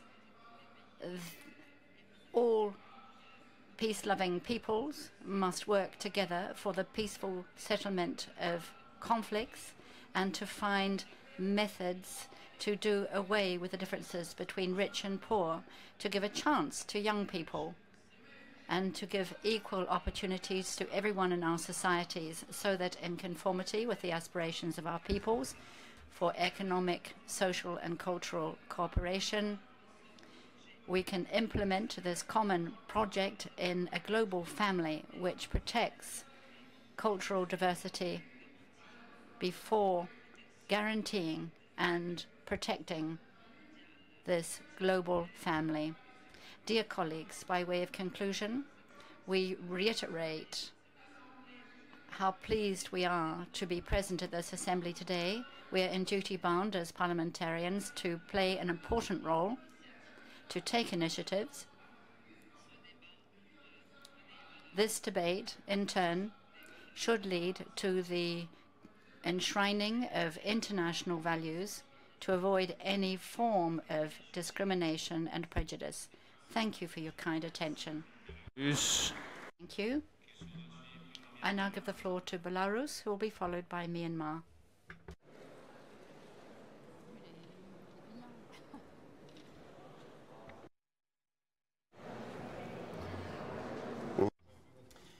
Distinguished Chair, honorable colleagues, before I get down to my presentation, I would like to thank our hosts for an excellent organization of this forum, and for in modern world it is important to take into account cultural diversity and cooperation between different nations and between cultures is very much important. We have to refuse from violence and confrontation. Without broad and open intercultural and interreligious dialogue and cooperation, we will be unable to implement SDGs. maintaining stable inter-ethnic relations, stable confessional world, interfaith world, and reconciliation, development of dialogue are one of the priorities of our state policy in the Republic of Belarus. Above all, I would like to note that there is no place in our country for inter-faith and inter-religious tension, which could lead to ethnic and religious conflict. It is recognized by many international organizations, including OSCE. Belarus society has maintained its national character, which is in line with the trends of the development of any modern state. More than 140 nationalities live in Belarus. We have more than 100 NGOs which unite 27 nationalities which are registered in our country. Their activities are aimed at restoration and maintaining cultural heritage, traditions, customs, learning national language, literature, history, the development and strengthening of friendship and neighborly relations between our peoples. In our country, we constantly pursue the policy of free development of cultures, languages, traditions, and national minorities, and curbing all forms of racism, discrimination, xenophobia, and intolerance. The Belarus Parliament has adopted the law on national minorities in the Republic of Belarus, which guarantees to the citizens who belong to national minorities to have equal political, economic, and social rights and freedoms. These are the freedoms to be taught in their language, to be and establish relations with their compatriots who live abroad, and the right to maintain their cultural heritage and spiritual heritage. The peculiarity of Belarus is a multi-faith style of life. We have on our soil Catholics, Jewish, Orthodox Church, Islam, Protestants who coexist peacefully. We have created favorable conditions for the development of these religious organizations, and their rights are secured. And they establish interfaith dialogue, and more than 3.5 thousand faith organizations, and it is a great manifestation that we live in peacefully. In the relations with the state, we are guided by the principle of equality of all religions before the law. The freedom of faith in Belarus is guaranteed by the constitution of the country.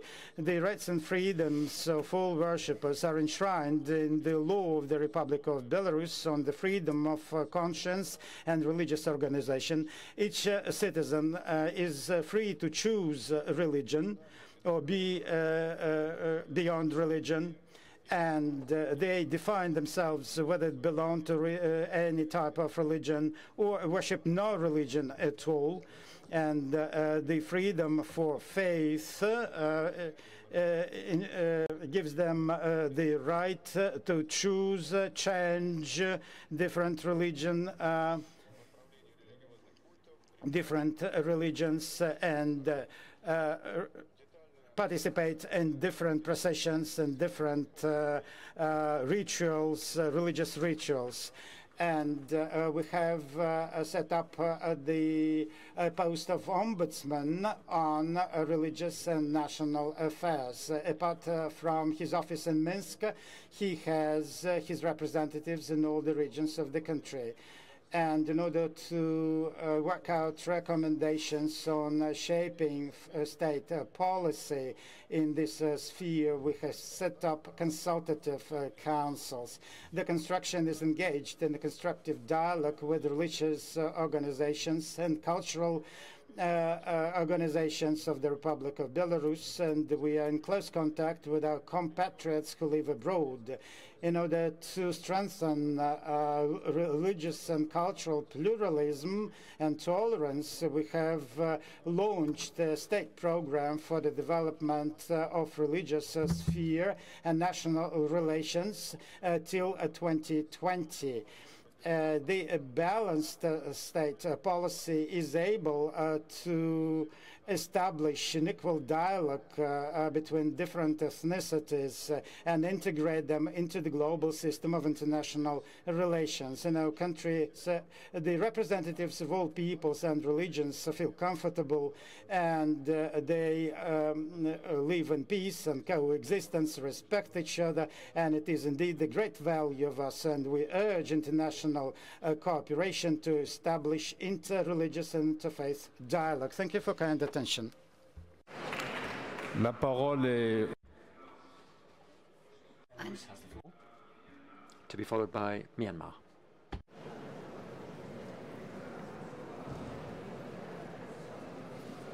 Puis après, c'est la Roumanie. And then Romania will take the floor after Myanmar. Mr. President, Excellencies, ladies and gentlemen, the Myanmar delegation would like to extend our sincere congratulations to Mr. President for your excellent leadership.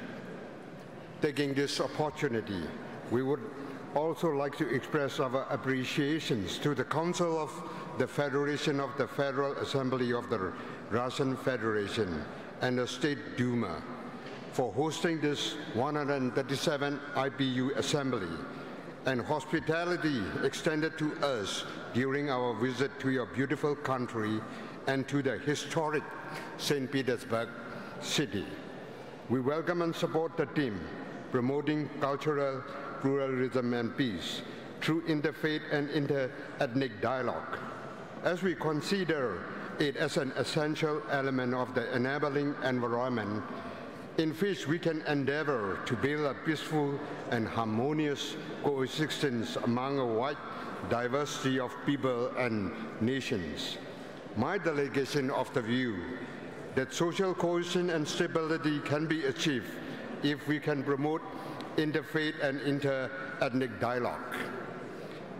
It may be appropriate to mention here that the overarching multi-religious group in our country, the Interfaith Dialogue Group of Myanmar, as well as the All Myanmar Islamic Religious Organization, have actively engaged in interfaith and inter-ethnic dialogue. The organization have reiterated that no religion can condone violence and terrorism and results in loss of life and property. Mr. President, we understand that this assembly will provide an opportunity to address challenges currently facing the world, a platform for an open and equal discussion among parliamentarians who represent all nations of the world. With regards to Myanmar's democratic reform, our parliament, the government and all segments of Myanmar's civil society are striving with concerted efforts to transform Myanmar into a truly democratic nation. Despite a series of challenges such as national reconciliation, peace, rule of law, threat of extreme terrorism, economic growth, and human resource development, Myanmar is one of the most ethnically diverse countries in the world. It is home to 135 official recognized ethnic groups, each with its own distinctive culture and adherence to a variety of religions, including Buddhism, Islam, Christianity, and Hinduism. They have been living in harmony throughout the country's history. The current situation in Rakhine, in our judgment, is due to terrorism and not to religion or ethnic conflict. It is being instigated by a group of people with the ostensible political aim to occupy territory.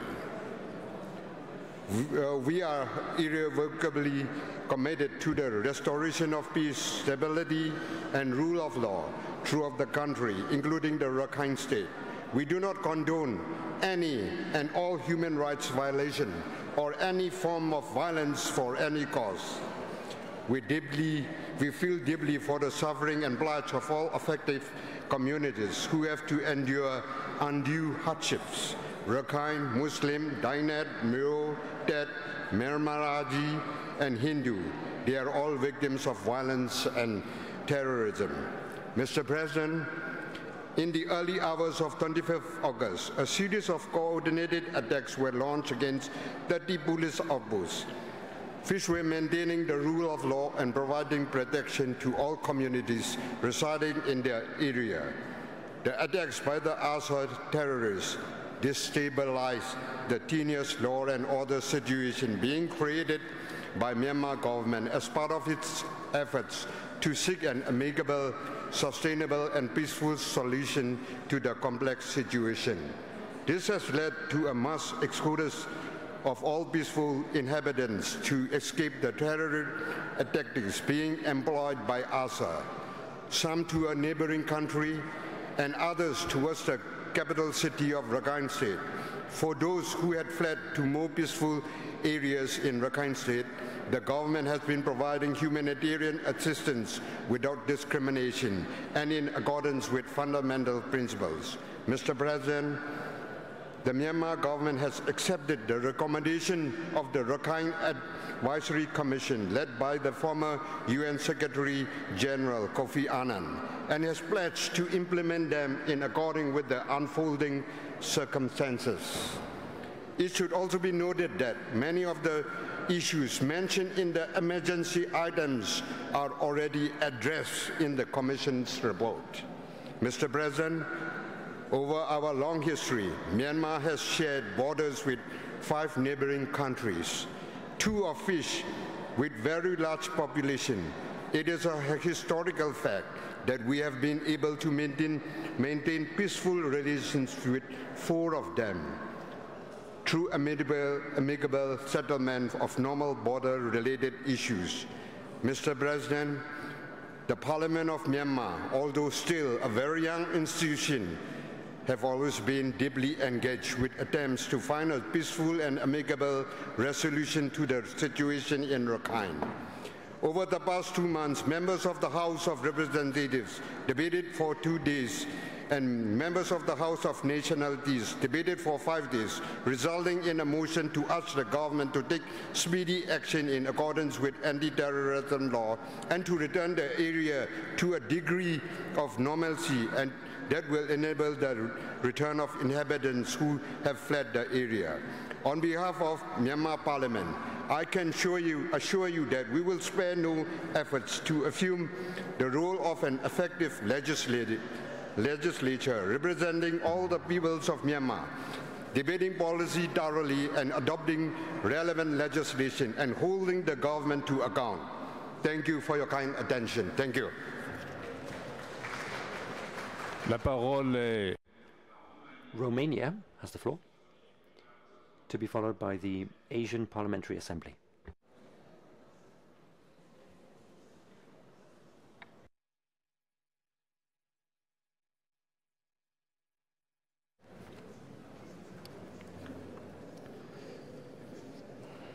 Mr. President, dear colleagues, ladies and gentlemen, it gives me the greatest pleasure to address this honorable assembly in our world so severely touched by hatred generated by religion and ethnicity. Is paramount to discuss the ways in which Parliament can enhance dialogue, toleration, and reduce social divide both at national level and across cultures and countries. Parliaments should be the mere reflection of the society as well as a forum that set examples for the rest of the nation. This is why the promotion of an effective dialogue should start here. After the last Romanian elections, we have had a very interesting structure of politicians, of the people. In a country with the majority people being Orthodox, the president of the country were the Lutheran, and the vice president minister was a lady, is a Muslim. The official language of country is Romanian, but in administration the national minorities have the right to use their languages, and also they can study in their languages too, including in the universities. There is an institutional framework that safeguards the rights of the minorities. I would name here the Department for Inter-Ethnic Relations at the level of government, the National Council Against Discrimination, an independent institution under parliamentary control, and the Ombudsman, which has a department dealing with minority issues. Regarding the presence in the Parliament, I would like to stress that national minorities have their rights to representation guaranteed by the Constitution of Romania. These measures ensure, in my opinion, a fair representation of national minorities as well as social peace. The benefits of internal stability are complemented with external representation. The deputies of the national minorities are facilitating the dialogue of our parliament with the parliaments of the other countries. As a parliament, we are also members of International Assembly of Orthodoxy, but this is in no way preventing us in recognizing the Parliament as a laic forum with the interfaith members. There are also just a few examples on how Parliament can ensure the representation of its ethnic and religious minorities. But in our case, they prove very efficient. We don't have extremist groups or social unrest generated by ethnicity or by religion. This is solid proof, in my opinion, of an effective dialogue. Before concluding, I would like to make one last point. Our good results were generated by a long-term and substantive dialogue with the international and regional organizations specialized in human rights and in protection of the rights of national minorities. I would mention here especially the Council of Europe and its two instruments for protecting the rights of national minorities, namely the Framework Convention for the Protection of National Minorities and of the European Charter for Regional or Minority Languages. Romanian is part of both normative acts. To paraphrase the famous Russian literary titan, in my language, Lev Tolstoy, in English, Leo Tolstoy, who said, the sole meaning of life is to serve humanity. I will say in my turn that the sole meaning of the IPU as parliament of all parliaments is to save the world. Thank you.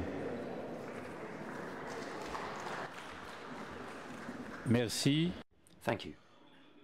Before I give the floor to the Asian Parliamentary Assembly, I'd like to ask Ben Babedeswa, my sister from Algeria, to take over the presidency of the Assembly. And then after Asian Parliamentary Assembly, the next speaker will be Panama. Thank you. Rahim, Mr. President, Mr. Secretary General, honorable delegates, ladies and gentlemen, Assalamu alaikum wa rahmatullahi wa barakatuh. It is my honor to speak at this August Assembly. On behalf of the Asian Parliamentary Assembly, I have the privilege to express my best gratitude to Honorable Saber Choudhury, the distinguished President of the IPU, and Mr. Martin Chungung, the Secretary General of the IPU, and their colleagues, for inviting the APA to the 137th IPU General Assembly. I should also express my sincere gratitude to the Parliament and Government of Russian Federation for their generosity in hosting this important meeting. Mr. President, the theme which the IPU has chosen for its 137th General Assembly is inspiring and motivating. Indeed, promoting cultural pluralism and peace through interfaith and inter-ethnic dialogue invites me to share Asian Parliamentary Assembly's strong concern on concrete cultural development in Asia. Most recently, in the beautiful city of Thimphu, the capital of the Kingdom of Bhutan, representative of the 23 Asian parliaments have gathered to share their views on necessity of promoting and respecting cultural diversity, encouraging interfaith dialogues, and promoting peace in Asia. We are trying to combine all possible efforts with a view to building a common future, not only for Asian people, but for the entire world. IPU is also celebrating 20th anniversary of Universal Declaration on Democracy. I wish to express my congratulations on this important occasion. Prosperity and success of all nations should be built on common interests, common challenges, and common values, and these elements will guide us to establish democratic ways to manage our societies. I would like to seize this occasion to bring to your attention the International Decade for the Rapprochement of Culture targeted for 2013-2022, which is adopted by the UN in 2012. This task will no doubt provide a unique opportunity for all parliaments to engage in its plan of action and do their utmost efforts to promote cultural diversity while closing the existing cultural gaps among nations across the globe. Mr. President, distinguished delegates, it is my pleasure to announce the Asian Parliamentary Assembly, APA, as the largest inter-parliamentary organization in Asia with 42 member parliaments, has continuously and consistently promoted the role of parliaments in development at national, regional, and global levels. Our vision is clearly expressed in the APA resolution, which are addressing economic, environmental, social, and cultural and political affairs.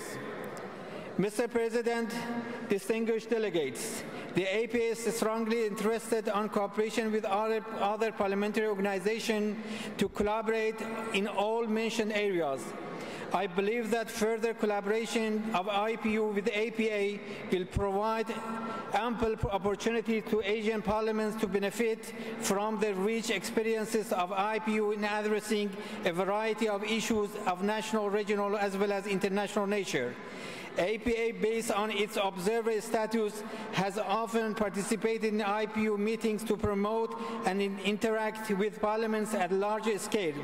We do encourage and welcome representatives of IPU to also take the opportunity to participate in our meetings to bring two entities closer to one another in addressing common outstanding interests. Thank you very much for your kind attention. Wassalamu alaikum wa rahmatullahi wa barakatuh.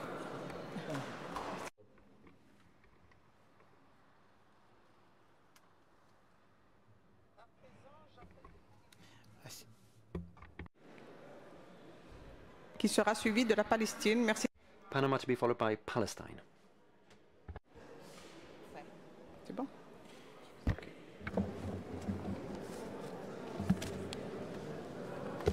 Muy buenas tardes. A very good afternoon. Madam President, Secretary, dear colleagues. I bring warm greetings on behalf of my delegation and on behalf of the President of our Parliament, and indeed the people of Panama who we represent. I'd also like to extend our gratitude to the President of the Federal Assembly and Russia for this wonderful welcome. At this 137th IPU Assembly here in St. Petersburg, this is a wonderful opportunity to continue to share our experiences as legislators and trying to identify the best ways of dealing better with the issue of cultural pluralism and achieving peace through interfaith and interethnic dialogue. The world in which we live is increasingly a globalized world and an interconnected world. But that also represents a threat, and this world is under unprecedented threats. Religions of the world are required today to learn from each other and to try to challenge each other but cooperate together. There have always been different religions in the world. Religious diversity is nothing new. But in the past, each different religion tended to stay in its own neighborhood. But that's something that's changed in recent years, in particular because of globalization and social networks. They were doing away with barriers and borders, and religion is also part of this trend. This universality of religions is even more evident in some countries than in others. Panama is a traditionally Christian country with a wide diversity of Christian churches as well as the Catholic Church. But it now has a growing number of other religions who live together in harmony in our country because of the freedom of worship, which is contained in Article 35 of our Constitution, which states that everyone is free to practice their religions within our borders and free to worship. Today, even more than ever, the famous words of the Catholic theologian Hans Kung are even more relevant than ever. There will be no peace between nations without peace between religions, and there won't be peace between religions without interfaith dialogue. We also believe that respect for diversity, social inclusion and cohesion is a way of guaranteeing trust between societies, recognizing the equality of peoples and the inalienable human rights in the Declaration of Human Rights and other international human rights and humanitarian instruments recognized by our parliaments. We are aware that these ideas have no room for discrimination based on culture, race, color, language, ethnic origin, religion, sex, sexual orientation, political affiliation, as is stressed in the Quebec Declaration on Citizenship, Identity and Linguistic and Cultural Diversity.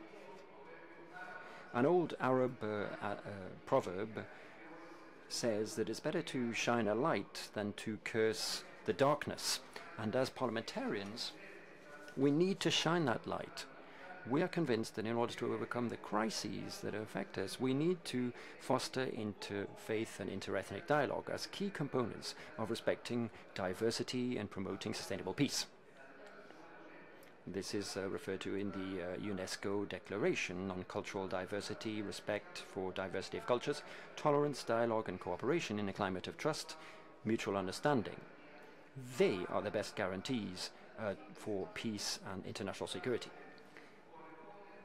Madam President, it is up to parliamentarians to be advocates of a preventive culture with early warnings to detect the factors which might lead to conflict in our societies by adopting laws that promote harmonious coexistence and helping to build bridges between different communities and different cultures and religions. Madam President, my country is no exception.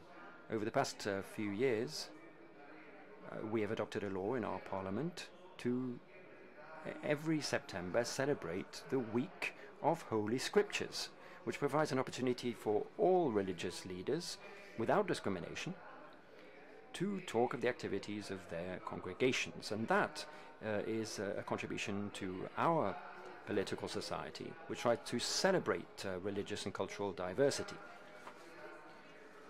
We believe that the major challenge now is to overcome the paradox of tradition versus modernity. But the problem is that the postmodern peoples have understood that science can be instruments of democracy, education and justice. Dialogue is a means to enhance mutual understanding in order to overcome all types of prejudice. And that's vital because education is also necessary if we are to change mindsets and recognize the fundamental rights of peoples. And that is absolutely vital in a globalized community. We need to overcome the divisions between cultures. That is absolutely necessary and urgent. Madam President, distinguished colleagues, because of its geographical location, Panama is a bridge of the world, and our Panama Canal links up communities. And within our country, we have allowed cultural, religious, and ethnic pluralism. And that's why we believe that the general debate of this 137th Assembly has been very, very important. And we are sure that each and every one of us as a parliamentarian will take the conclusions of this forum home and try to translate them into concrete steps to improve the situation in our countries. Thank you very much.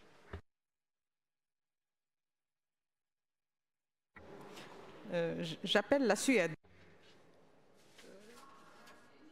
Palestine, to be followed by Sweden.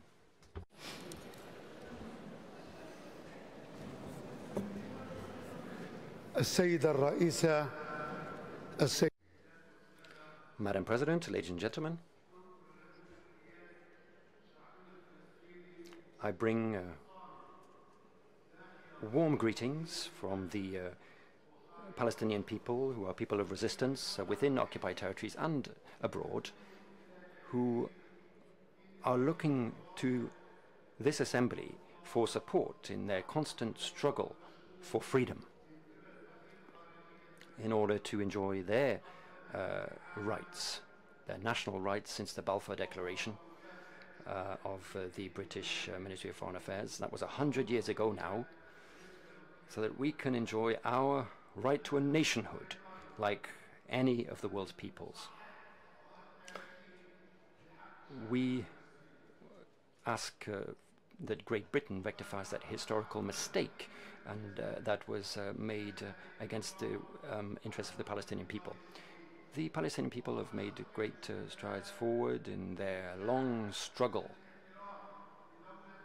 for freedom, and many of those achievements have been linked to the fact that Palestine has now been recognized by more than 138 members of the United Nations in 2012. Our people will not renounce its right to put an end to Israeli occupation of its territories since 1967. Our people, just a few days ago, has overcome the division that we have seen in the past 10 years with the support of regional and international powers through an agreement which was signed just last week in Cairo between Fatah and Hamas. Tangible steps have been taken to enforce the rule of law in Gaza as it is enforced in the West Bank. And we have overcome the division which was used and instrumentalized by the occupying Israeli power and by all of those who support them, which have been undermining the peace process. What we need to see is the implementation of international resolutions that have been adopted at the United Nations. Resolution 181, adopted in 1947 in particular, and Resolution 1515, adopting the roadmap and the two-state solution, and Resolution 2334, which reaffirmed the illegality of settlements in the 1967 occupied territories, including in East Jerusalem, in order to try to save the two-state solution by setting up an independent Palestinian state living alongside the State of Israel. I would like to reiterate that the Palestinian people is very attached to these resolutions, which ensure its international legitimacy, and the Arab Peace Initiative and Resolution 194, which ensures the right to return of Palestinian refugees, and indeed all of the United Nations resolutions in that regard. I'd also like to mention the Geneva Convention concerning the right of occupied peoples, and the Charter, or the Declaration of Human Rights, on the Charter on Prisoners. Thousands of Palestinian prisoners are suffering from the worst forms of oppression and are deprived of their basic fundamental rights. Dear friends, we are proud as Palestinians that organized terrorism and state terrorism have not infected the Palestinian territory, in spite of many attempts by regional and international forces to try to exploit the suffering of the Palestinian people, suffering from Israeli occupation of our lands. Our people is proud because the scourge of religious conflicts has not divided us. Since many years now, we have lived as a united people. Muslims, Christians, Jews, among our different faiths and pluralist democratic regimes. And the world has recognized this because they have seen elections which have been validated by thousands of observers who've come from all over the world to supervise elections in Palestine, presidential and legislative elections that have taken place in Palestine. We don't pretend to practice democracy and practice the opposite. We don't support terrorist organizations like the occupying Israeli powers who destroy our houses, our farms, and slaughter our people. We refuse to accept that the conflict with Israel becomes an interfaith or religious conflict, and we refuse to allow the religious forces in Israel who are trying to take the Islamic holy sites and Christian holy sites hostage in this way.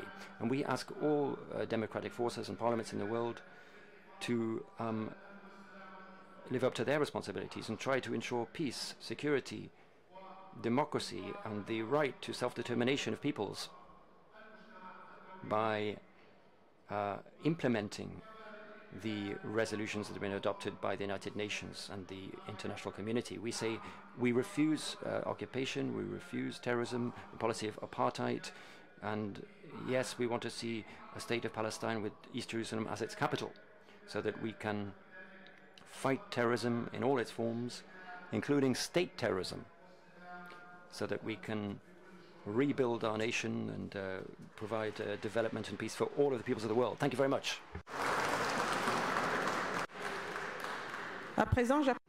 I'd now like to call on Sweden, who will be followed by Afghanistan.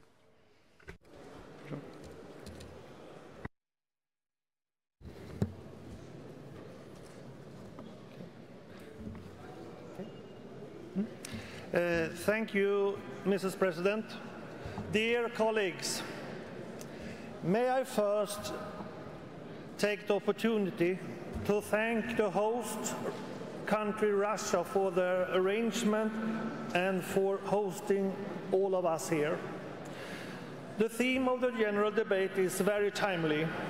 We are here in Russia to discuss in our general debate the importance of solidarity and diversity through interfaith and inter-ethnic dialogue in a world where people with their difference coexist, and in a time with ethnic tensions and conflicts.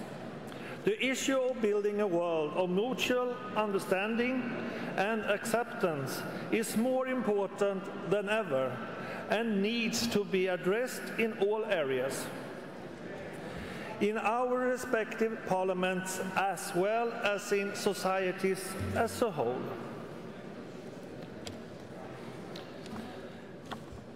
We have significant force in today's world, but could also be used for determinal purposes. It begins with inclusiveness, equal opportunities for all, and equality before the law. Science and education are important tools to what we understand the need for dialogue, and that globalizations are not a threat, but rather a source for mutual learning. Policies for inclusion and participation should be our guidelines. It is important that we parliamentarians identify ways of better managing these issues in different ways in a constantly changing world. I believe that the present challenges in our world today could also foster greater solidarity, more effective support, and more robust political action. And that is why we are here today.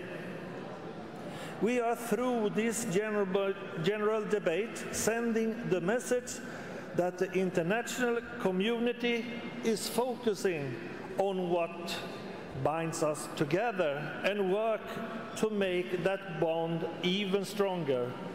Discuss policies and new ideas. Dear colleagues, societies in the world have been linked together by migration for centuries. It is our shared responsibility to celebrate those communities which are making an effort to assist refugees and provide safe havens for those in need. In Sweden, we have a religiously plural society. Freedom of religion has been enshrined in Swedish law.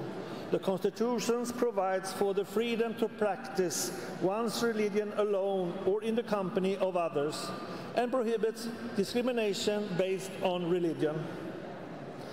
Today in Sweden, many ethnicities and religions coexist. Sweden is relatively secular and has a high degree of population who are atheists, but is far from a religious country. Religion still plays a ritual and cultural role, and with immigration, the religious landscape becomes more diverse and complex. Immigrants from the Middle East and Africa have become a rapidly growing share of Sweden's population in recent years, and increased immigration had contributed to greater religious diversity. Today, 10 million people live in Sweden, and over 1.6 million, or 70%, were born abroad. The recent immigration peak has posed a challenge to our country. Sweden has received more refugees per capita than any other European nation.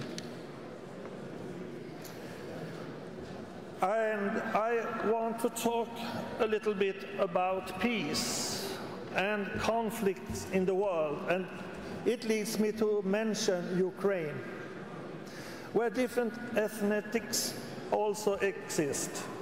In Ukraine, a large number of the population identify themselves as ethnic Ukrainians, and a large nationality group of Russians. Sweden has supported the diplomatic efforts to uphold Ukraine's territorial integrity and sovereignty and to bring an end to the conflict. By supporting Ukraine, we keep the hope of change alive. Now, when we are here in Russia, I hope that we can be able to discuss it in a direct and honest manner as neighbors, and we shall make cooperation as our core value. Thank you very much, Mrs. President.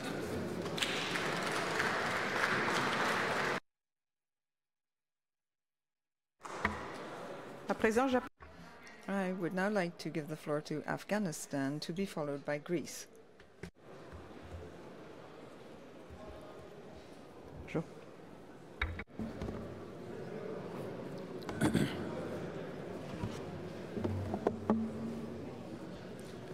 Bismillahir Rahmanir Rahim.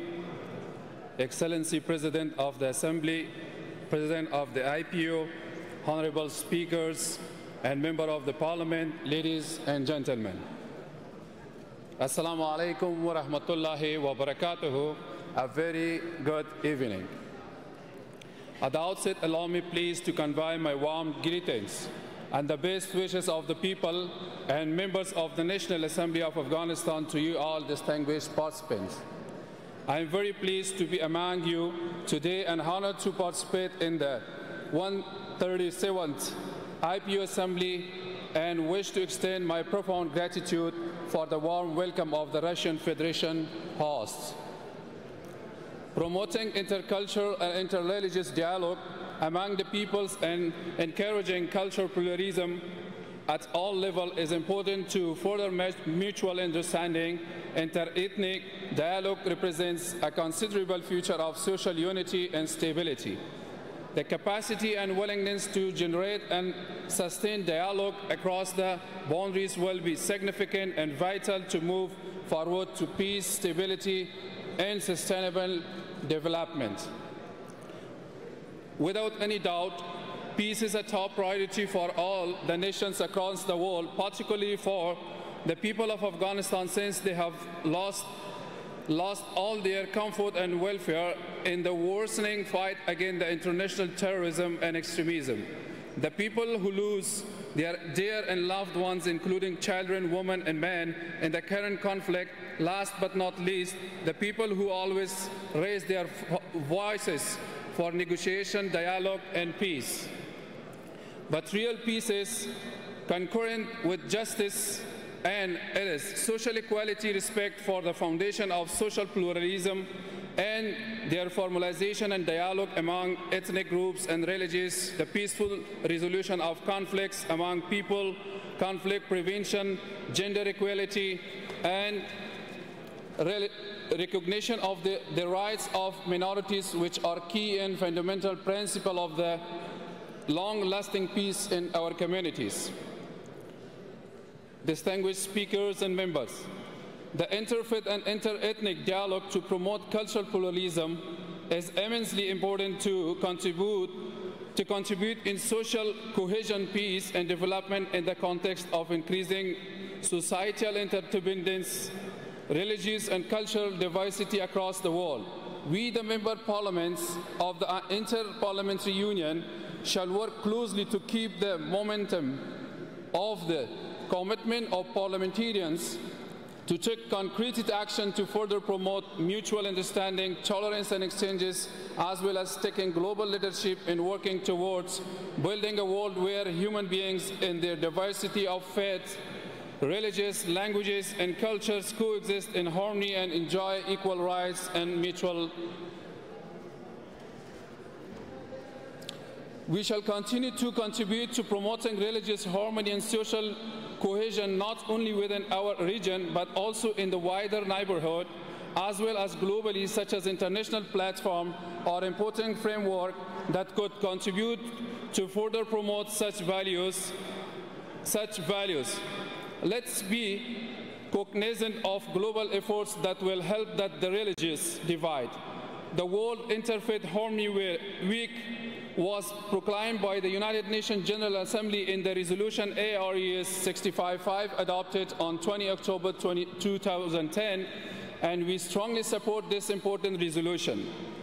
Distinguished delegates, the National Parliament are people-centered institution where people opinion are deliberated, and the only legislative institution that ensure good and friendly relations with other nations. Let's commit in this assembly that we will jointly fight interfaith and inter-ethnic challenges, since there are terrorist and radical groups that are taking advantage of the name of the religion, ethnicity, and tribe to promote and achieve their inhuman terrorist goals and objectives.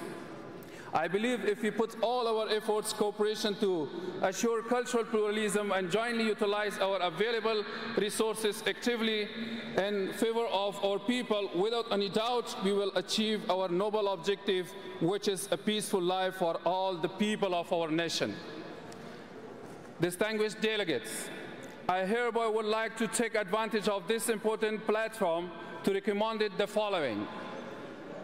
I would like to recommend the formation of a special committee to investigate and resolve all the sensitive and critical issues of land and borders of some countries through peaceful dialogue and negotiation, is close collaboration and coordination of the related executive institution. Second, let's commit in this assembly that we will put all our efforts together to take strong measures against those elements, government of some countries that are protecting, equipping, funding, supporting and training the terrorist groups in their countries and send them in our countries to massacre the innocent men, women and children. I call upon the government of those countries to stop supporting and sending terrorist groups to our countries. Otherwise, the snake that you are keeping in your backyard will bite you one day. The terrorist groups that you train and equip to use them as your valuable hand for your personal benefits, one day will turn their back to you and will fight against you, because their main goal is killing innocent people and destroying civil institutions. Third, I also call upon the young parliamentarians and the rest of young generation in our committees to join our hands together to address the current key challenges, crisis, issues through peaceful dialogues and negotiation. Thank you very much for your kind attention.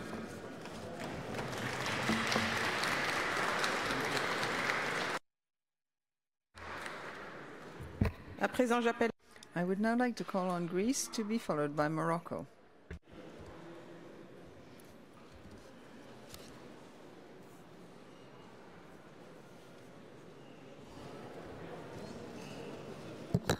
Thank you very much, Mr. President, ladies and gentlemen. Peace is not forgranted.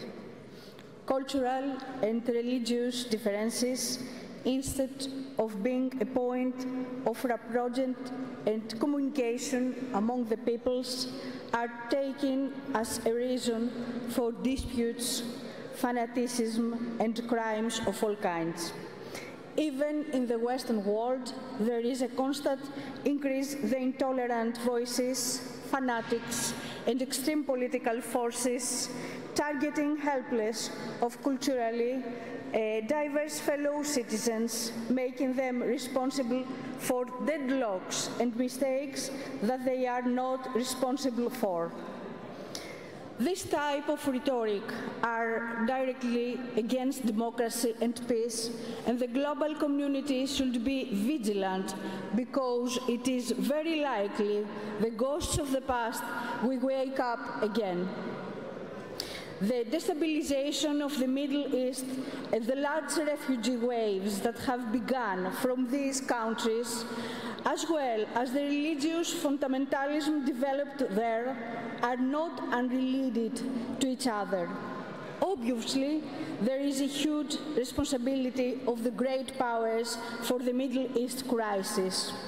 The decisions for violent changes in leaderships, regimes, namely imperialist interventions, the supply of weapons and apathy to casualties with innocent civilians, as well as the destructive management of the refugee issue, are black pages of modern reality. Let's not forget that many times the Western world has supported and funded leaders in order to rise to power, and decades after it destroyed them. Europe today is plagued by dozens of terrorist blows. The way of civilization, the war, for civilizations, revives in the worst way. Rich versus the poor, natives against foreigners, believers versus not believers. Even within the European stereotypes dominate, turning into political arguments without sufficient documentation. Recently, for example, the statement was made that the Southern Europeans were wasting their money on alcohol and women. So, it is necessary to open an honest dialogue at international level which will result in concrete, practical interventions aimed at promoting peace and alleviating differences and inequalities. Greece, my country, has in practice and with a multitude of initiatives highlighting the importance of peace, friendship, and cooperation among the peoples, as well as its firm attachment to the rules of international law. In spite of the severe financial crisis, we welcomed it in the best possible way the caravans of the refugees who fled to the shores of our homeland on their way to Europe when other European countries raising xenophobic and other stereotypical perceptions. At the same time, the Greek Ministry of Foreign Affairs in 2015 successfully organized an international conference on religious and cultural pluralism and peaceful coexistence in the Middle East. On the main goals of the Greek diplomatic initiative was to highlight the role of religious leaders in defending human life and their contribution to achieving peaceful coexistence in dignity and mutual understanding. Last but not least, in April 2017, in cooperation with China, convened in Athens the International Forum of Asian Civilization with the participation of 10 countries representing ancient civilizations. There was emphasized the common vision of all of us to exploit the cultural heritage of the past as a vehicle for promoting friendly relations, international cooperation, peace, stability, and prosperity today. Based on the above, it could be not an exaggeration if we argued that Greece is a pioneering force in the promoting of the values of peace and multiculturalism, insist Greece on the dialogue on stability in the Mediterranean and the Middle East. Today, therefore, experiencing these good historic changes, it is more than ever necessary to find ways to promote a positive cooperation agenda, but also to deepen democracy. The parliaments should not be satisfied with policy role. And at least, let's keep in mind the lyrics of one of the most important Greek poets, Tassos Livadidis. If you want to be a human, you will never stop, not even a moment, to fight for peace and for the right. You will go off the streets, you will cry, your lips will bleed from the voice, and your face will bleed from the spheres, not a step back. So,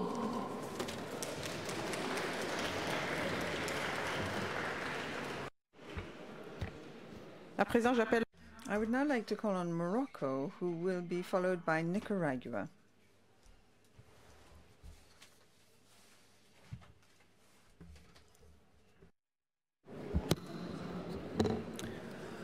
In the name of the God, the merciful, the compassionate, Madam President, ladies and gentlemen, dear colleagues, at the outset I would like to thank the Federal Republic of Russia for its generous hospitality and for the vital role it is undertaking, and as well as the IPU since its establishment 122 years ago. In the past few decades, over which my country had the honor for one of its parliamentarians in Morocco to preside over that IPU, which has led efforts internationally and supported emerging democracy and helped spread the culture of democracy throughout the world.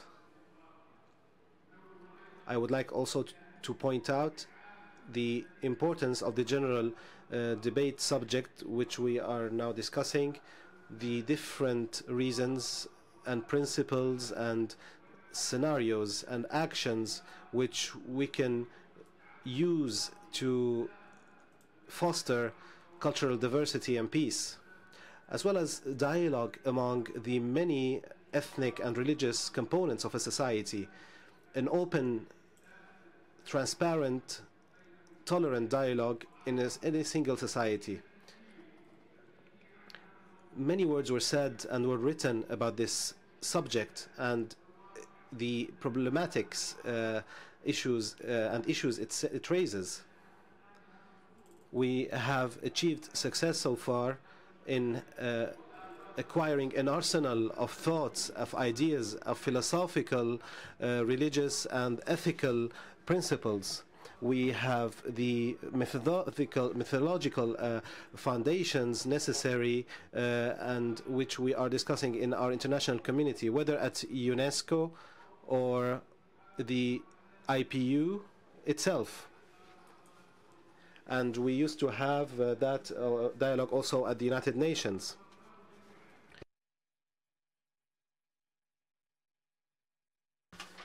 And this is a highly important role in this humanitarian function. It is important to say that our civilizational and cultural experiences are different. This is a fact, and we cannot deny it. But this difference, no matter how strong they are and prominent they cannot and roll back all the commonalities we have among us. It is important for us to hold on to openness, to dialogue, and to the diversity we have in the rituals of our daily lives. Ladies and gentlemen, therefore, in Northern Africa, the democratic and plural diversity has formed a basic tenet of life in the Kingdom of Morocco under the leadership of King Mohammed VI since the 1990s, and his initiative towards establishing our national identity as indicated in our constitution. This common national identity, which fuses together Arab and Islamic and Sahrawi identities, as well as Andalusian and Mediterranean ones, all these identities are merged together in one melting pot. And this shows the Moroccan people's upholding of the values of value and openness and dialogue.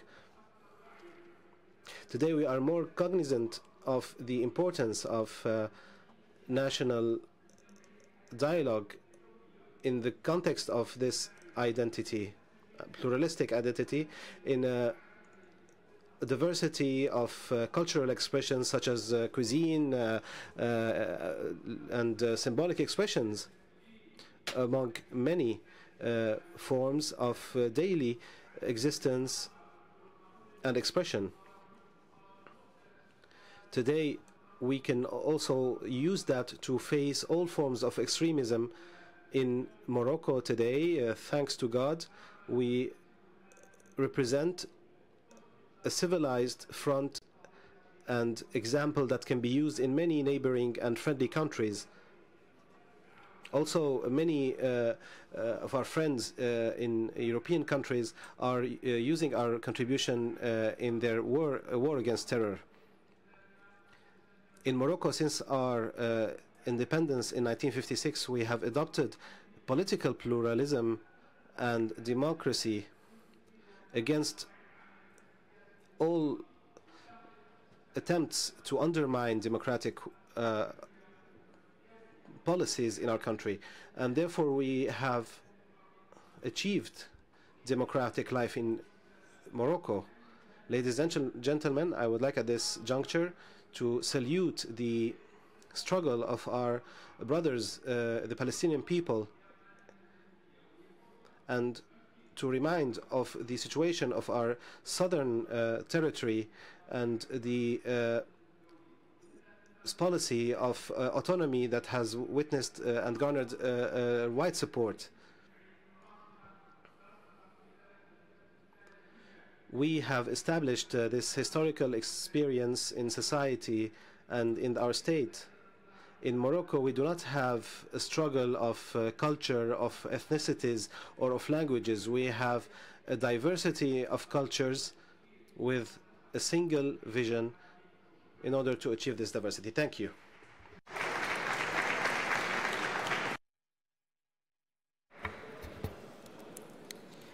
À présent, j'appelle l'Islande, suivi du Nicaragua. I now call upon Iceland, followed by Nicaragua.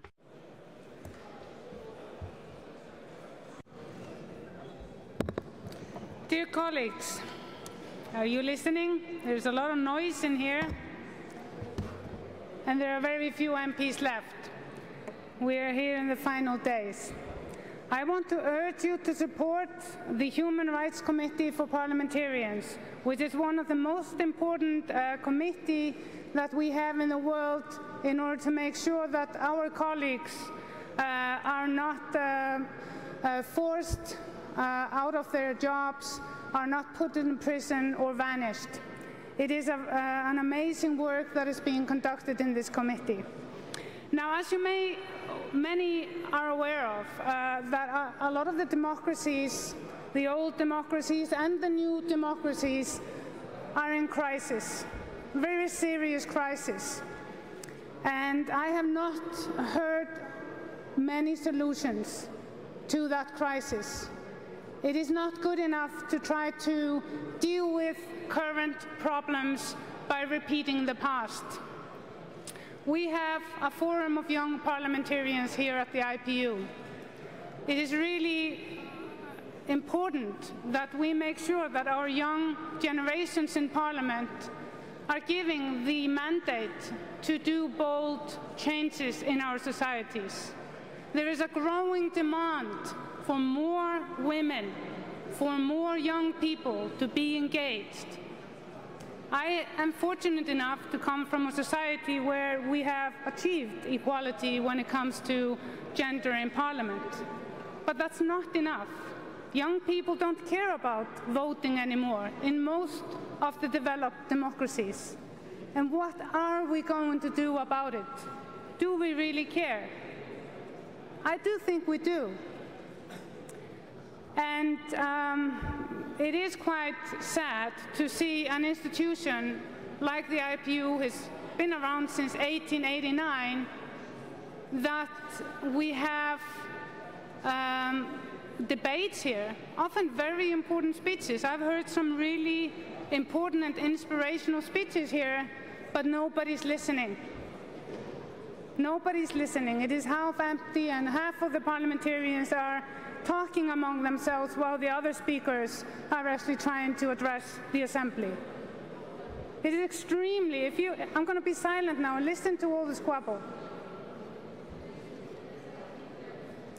How incredibly rude. Here are people that have come from all over the world, from parliaments that are struggling to speak and address you, and you squabble. How incredibly rude.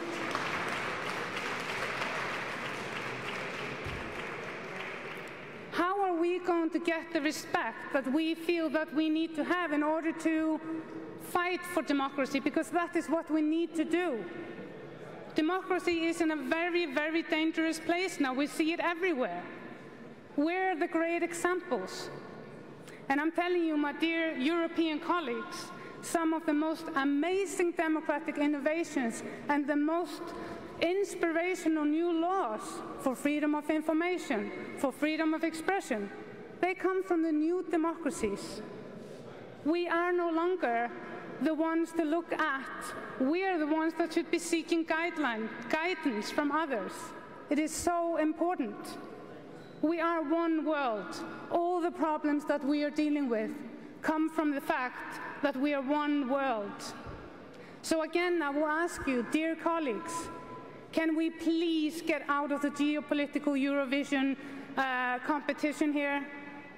Can we look at one another and say, I am you and you are me? Because we are one. I am just a humble poet that accidentally got into Parliament in Iceland 8 years ago. I helped create the political movement. I am leaving Parliament, and I'm going to carry on being a humble poet and an activist. I want to tell you that I understand how incredibly challenging it is to be a parliamentarian. It is as if you have leprosy, because people don't trust us. And I am telling you that I know that each and every one of us who get into this job, we care about the whole. And so at this moment in time, I want to thank you. I have seen so many amazing, inspirational people from everywhere in the world here at the IPU, and I want to thank you for helping me carry on within this very difficult job. And now I'm leaving, and I'm sending you my strength and support, and I hope that we will find collectively solutions to some of the very complex problems that we are dealing with in our world, including distrust between religions, including distrust between regions, including distrust between different groups and races. But we are all one, dear colleagues. We are one on the blue dot, and without this blue dot, we are absolutely nothing. Thank you very much.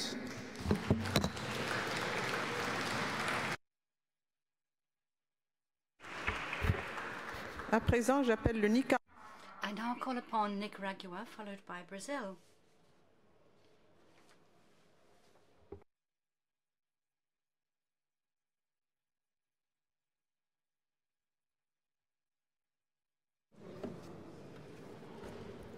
Buenas tardes.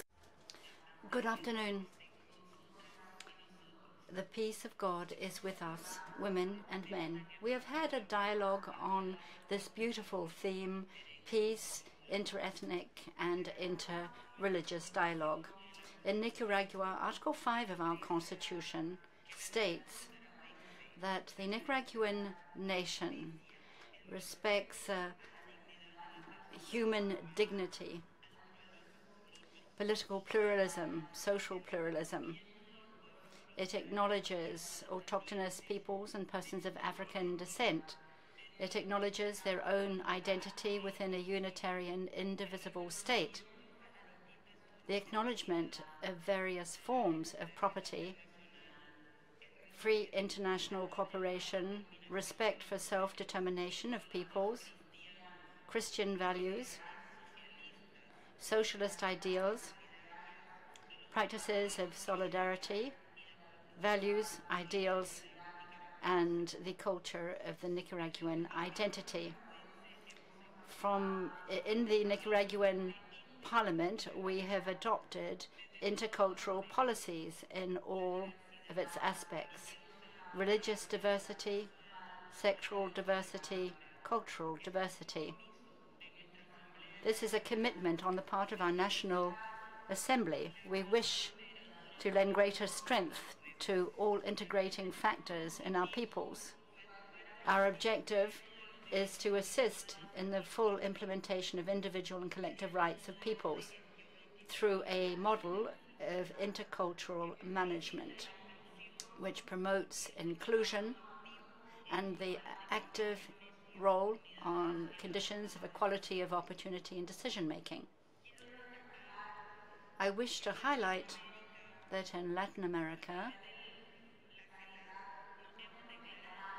through ECLAC, we have declared that 15 states in Latin America, our Latin America, in more than 5 Latin American constitutions, support the rights of indigenous peoples. The most relevant progress has been recognized in Convention 169 of the ILO, and we are committed to peace and to intercultural, interreligious, and interethnic dialogue. I wish to conclude by reading out a message from our Vice President Rosario Murillo of Mother Nicaragua. We must give up on hatred and resentment, which is so harmful to society and to our families. Let us open our hearts so that they can be filled with the love of God, that love which generates change for the human race. Good afternoon.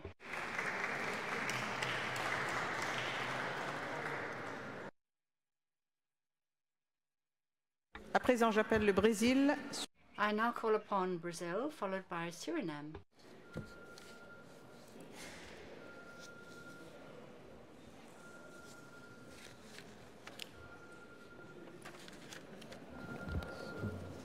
Senhora Presidente. Madam Chair, I'd like to greet all participants on behalf of the Brazilian delegation and Senator Nicio Oliveira, the President of the Brazilian Congress. The values that led to creation of IPU in 1889, such as peace, international security, and the peaceful solution of controversies, are still themes of the current international agenda. There is no way out for the global problems but politics, through dialogue and consultation among parliamentarians of the world. The adoption in October 2012 of the Declaration, Citizenship, Identity, and Cultural and Language Diversity in a Globalized World allows for the treatment between us, global parliamentarians, of one of the most current issues these days: peaceful living of peoples, preserving respect for cultural and religious differences. On one hand, the sudden presence of foreigners in societies that were close and static has contributed to cultural wealth and even to a greater prosperity. On the other hand, this may lead to intolerance and result in nationalistic and even xenophobic reactions. We will increasingly be led to deal with new demands from a society whose entropy is increasing rapidly. It is a task of legislators to make our societies appropriate to a new reality. We are the true guarantors of a peaceful living between our peoples and nations. We have the duty to contribute to a constant exercise of alterity in our societies. The subject developed by the sociologist Svetan Todorov is about recognizing what is the other or what is different. As a Brazilian, we understand that we have a contribution to give. Brazil is made up of peoples of different origins, such as the indigenous, Africans, Europeans, and Asians. Brazil was born a multicultural nation. In religious terms, although we have a Christian matrix, Brazil, in our society, has believers in all main religions, and then many creeds, a lot of them of African origin. More than being able to live together in diversity, racial, cultural, religious diversity, Brazil went beyond that, and it has promoted the most authentic and genuine melting pot of all races that compose our population. Our cultural and ethnic diversity led to a new people, which is young, creative, vibrant, with a strong self-identity and an extremely rich and diversified culture. Our challenge today as a country is not just an ongoing exercise of tolerance, but to provide education and opportunity to all Brazilians, so that we may build a country which is fairer, with more dignity to all citizens. Hence, We are progressing rapidly. In this last decade, the Brazilian government was able to bring 40 million Brazilians to the formal economy. Allow me to strengthen our commitment to the subject of this General Assembly, which is to promote cultural pluralism and peace through interreligious and interethnic dialogue. We have an experience to share, and this is also our commitment as political leaders and representatives of our peoples. Finally, I would like to draw your attention to an event that is going to take place in Brazil. It's the 8th World Forum of the Water. It will take place in Brasilia, the capital, from the 18th to the 23rd of March 2018. This forum is the largest international meeting on water, meets for the first time in the Southern Hemisphere. In this event, there will be heads of state, ministers, Minister of the Environment, parliamentarians, scientists, scholars, business people, and members of the civil society in general. In the latest editions of the forum, a meeting of parliamentarians of all the world was particularly important, and that is why I'm bringing you this invitation. In Brasilia, we will have another important event of this parliamentarian session. I had the honor to participate in the last two forums in France and in South Korea, and I'm here with the mission in behalf of the President of the Brazilian Congress, Senator Oliveira, and all members of our delegation to invite you to this important event for the future of our planet. I now close, Madam Chair, suggesting that we may include in the coming assemblies the issue of climate change, and very specifically a more elaborate debate on the digital economy that is a new challenge. Thank you.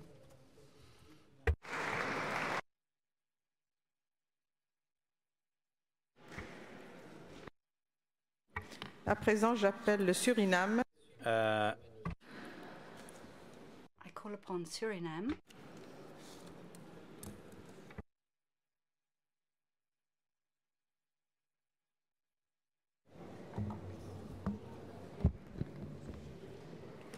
Thank you very much, Madam Chair. My name is Melvin Bove. I'm the Deputy Speaker of the National Assembly of Suriname, a small but very peaceful country in South America, neighboring my colleague, the previous speaker and colleague from Brazil, Guyana, and France Guyana. On behalf of my delegation, may I first thank our Russian colleagues and the organization, the Russian Federation, for hosting this very important meeting in St. Petersburg.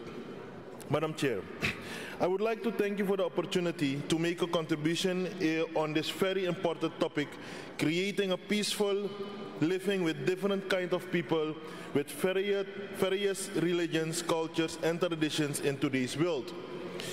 I will use that opportunity to underline the importance of cultural and religious pluralism and give an overview how we in the diverse and colorful Republic of Suriname deal with it. According to many international studies and organizations, Suriname is one of the most diverse countries in the world. With an estimated population of around 600,000, it is represented by several different ethnicities, including Hunistani, about 37%. These are the descendants from India. Creole and Maroon, around 41%. These are the descendants of Africa during the slavery time. Javanese, descendants from Indonesia, around 15%. Amerindians, these are the indigenous people of Suriname, around 2%. Chinese, white people, and other around 5 to 6%. This diversity is also reflected in many languages, food, religions, and cultural activities and practices of the Surinamese people. If you look at my delegation, Madam Chair and colleagues, it reflects how my country is all about. I have a representative of the Maroon, one of the Creole as I am myself, and one, we can call it a mix from Hunistani and Javanese, all from one country. And also the clerk from the National Assembly is present. She is a native of the indigenous people. According to the definition of the UNESCO, culture is a complex of spiritual, material, intellectual, and emotional characteristics that features a society or a social group. As we all know, culture is not only art and not only literature, but it's also a lifestyle, a fundamental human right, a value system, a tradition, and a conviction. These are all tools for social, human, and economic development. Culture is who and what we are, and how we deal with the nature and the environment in which we live. That determines our identity. Dear colleagues, not only is the development of culture important, but also the preservation of it. That's why a solid culture policy is very important to reach the goals for a peaceful society. Integration of cultural policy by reducing poverty and creating community development programs and conditions is needed for a human-oriented, inclusive, and rightness development of our nations.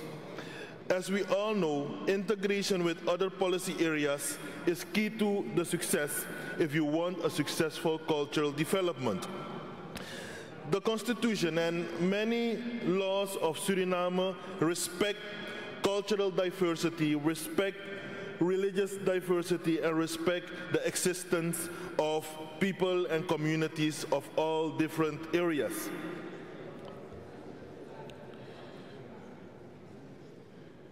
But conventions, laws, policies, and plans are only one part, and are not the only thing. The way we attempt to live with each other as family, as friends, as neighbors, and colleagues is another. As I earlier mentioned, Suriname is a country with a different population: indigenous people, Chinese, Indians, African, Maroons, and so forth, with each their own religion, each their own culture, tradition, and living habits. Despite of that, we are a peaceful society respecting each other in every way. A very well-known evidence of our peaceful country is a mosque and a synagogue existing next to each other. I hope, Madam Chair, dear colleagues, that we can maintain to be an example for the world, a world where mutual respect for each other's differences is a fundament for peace and prosperity. We as leaders of our community therefore need to give the good example and take action. I thank you very much, Madam Chair.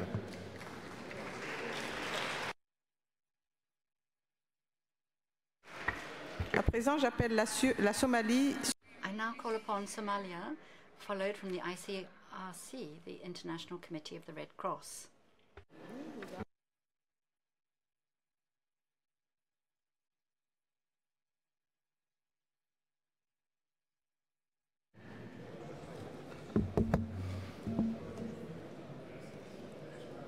Bismillahir Rahmanir Rahim.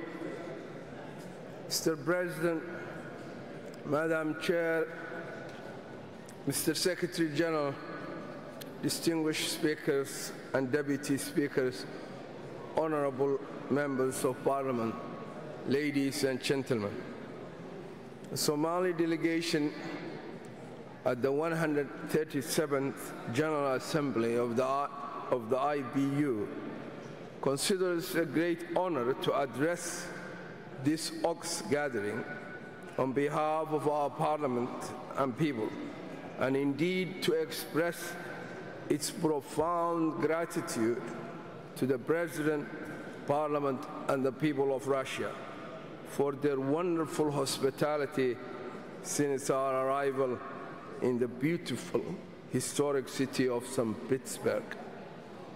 Our stay and work have been made much easier by the untiring efforts of the young Russian volunteers.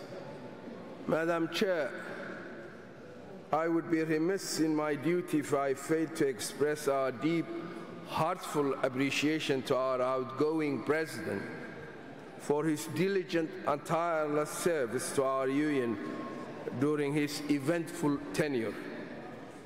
Madam Chair, our government fully supports the theme of our general debate, the promotion of cultural pluralism and peace through interfaith and inter-ethnic dialogue, and reaffirms its commitment to dialogue, tolerance, inclusivity, and cultural harmony. We have a duty as the parliamentarians of this world to resist any temptation towards intolerance, racism, xenophobia, and discrimination in all its forms.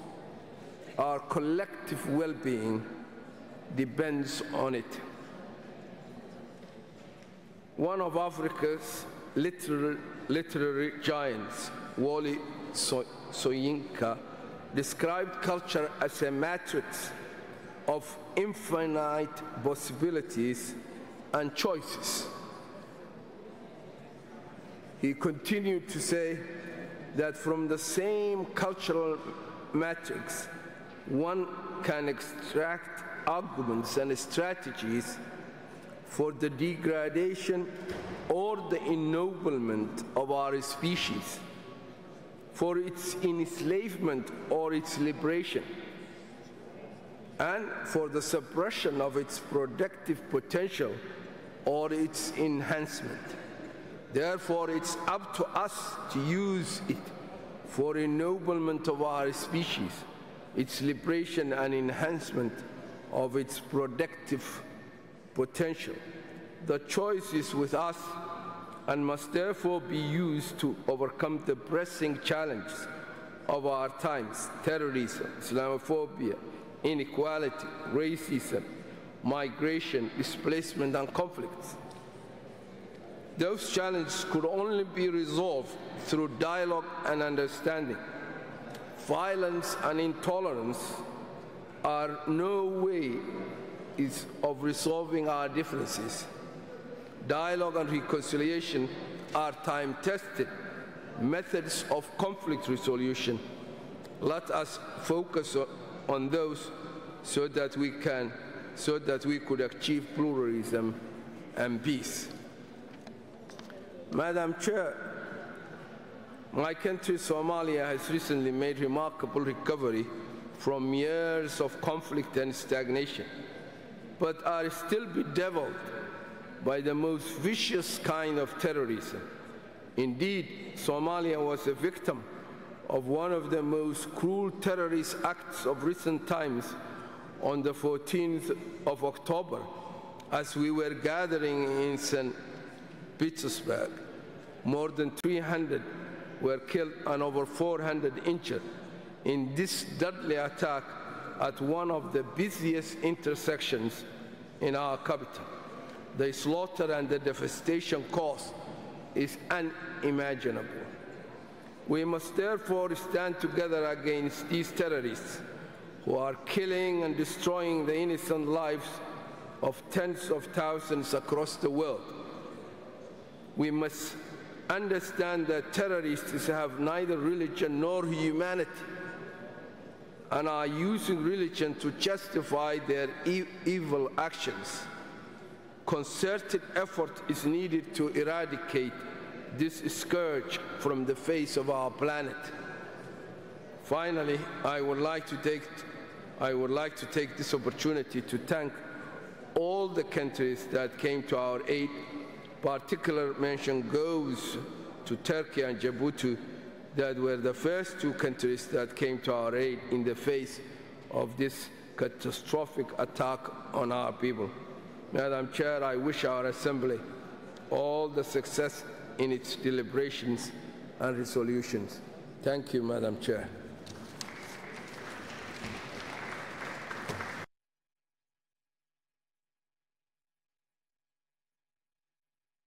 À présent, j'appelle International Committee of the Red Cross has the floor, and they will be the last speaker on the B list.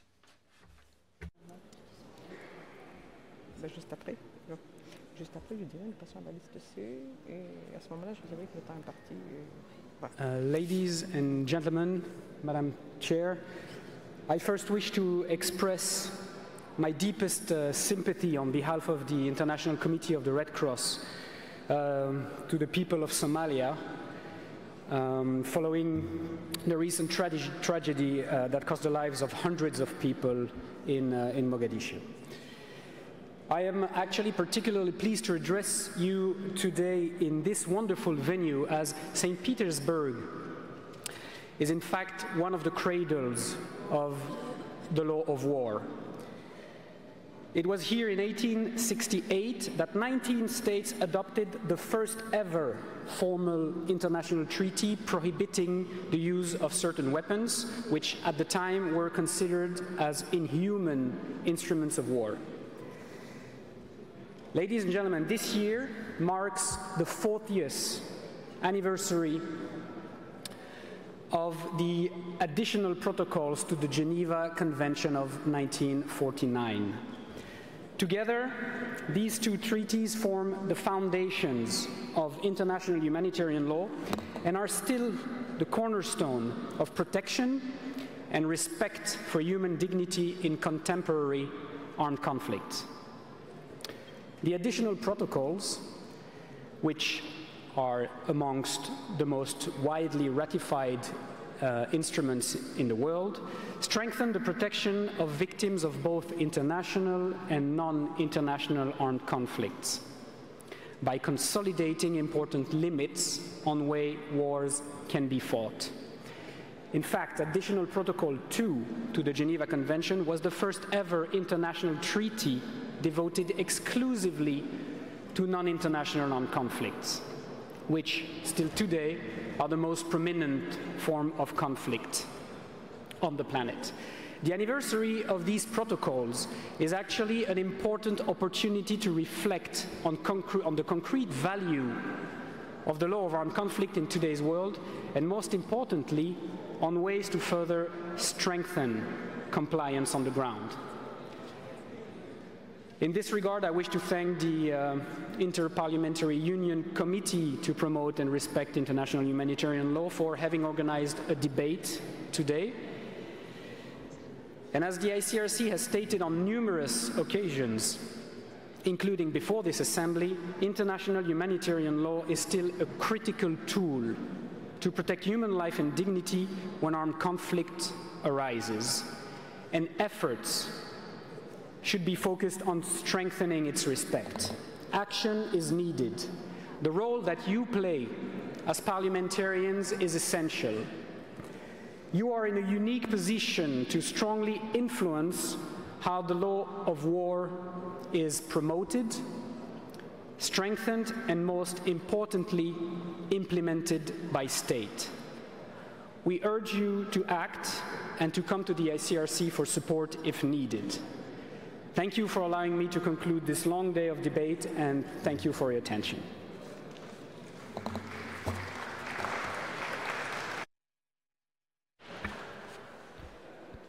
Alors, à présent, let's move now to the C list. They are the second speakers, as you may be aware, and I please ask you to respect the time allocated. We now have Guyana to take the floor, to be followed by Indonesia.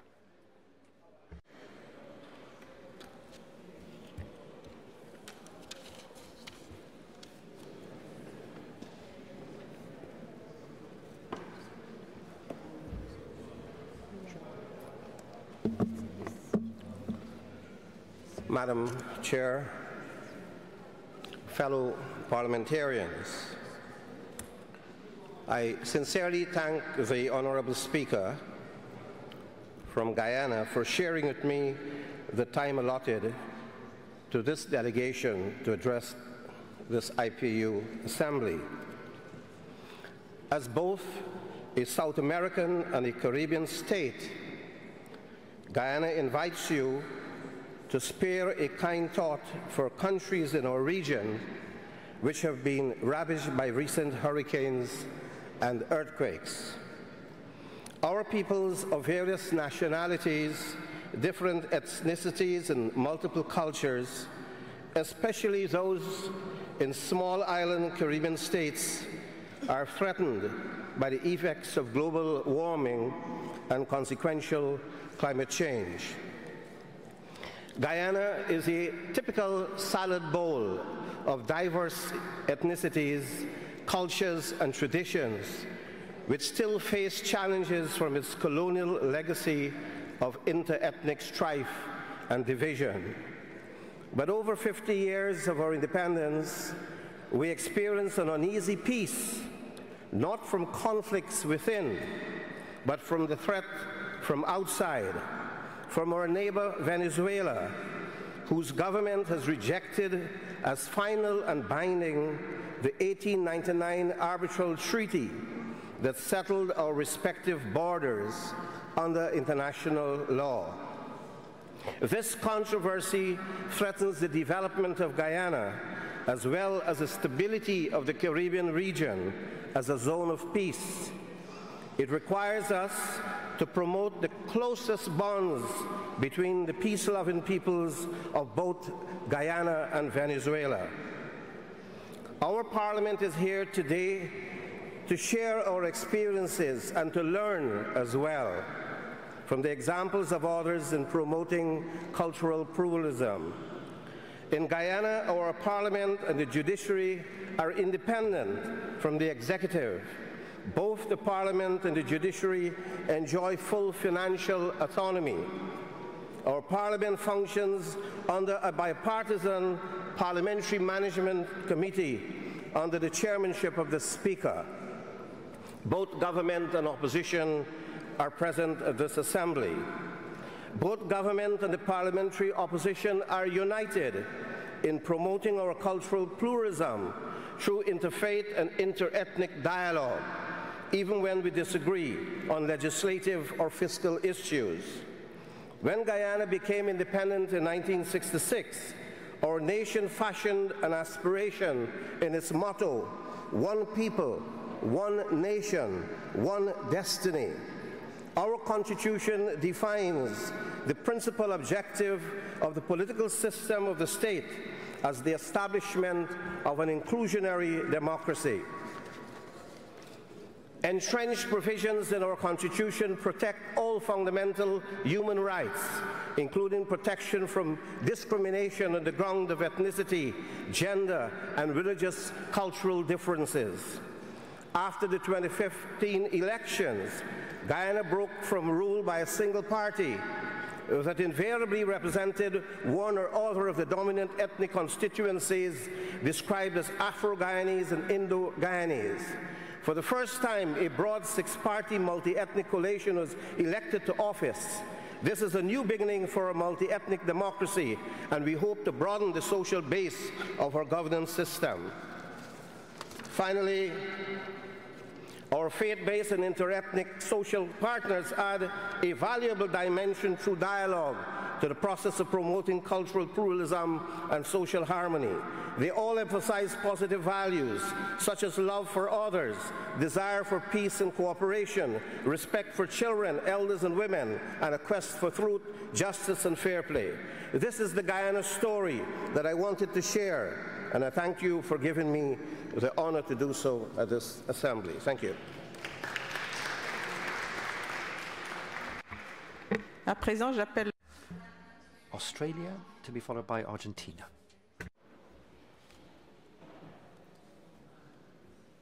Australie, vous avez 1 minute. l'Australie, vous avez 1 minute. Australia, you have 1 minute. Thank you, Madam President, and I join with my Australian colleagues in expressing our appreciation to our generous Russian hosts for their efforts in organising the 137th Assembly of the International Parliamentary Assembly. In March this year, the Australian Prime Minister launched Australia's new multicultural statement, Multicultural Australia, United, Strong, Successful. The statement reaffirms Australia's commitment to a culturally diverse, tolerant and harmonious society and outlines our shared values as Australians for respect, equality and freedom. The multicultural statement is the product of consultation with peak bodies and community groups, including interfaith organisations. Australia recognises that for ethnic community organisations to flourish, they need practical and financial support. Throughout the world, there is a rich tapestry of religious expression. Interestingly, within the Christian tradition, the Russian Catholic Church, which exists in many countries, forms the meeting point between the Catholic Church and the Russian Orthodox. We would expect that each tradition is entitled to consistent treatment by the state. Australia's ethnic, cultural and religious diversity has benefited Australia in so many ways, contributing skills and ideas from which we have built a nation that is outward-looking, dynamic and forging connections with the rest of the world. By sharing a common political and institutional structure without prejudice or disadvantage, we can continue a common, tolerant and prosperous future together. Thank you very much.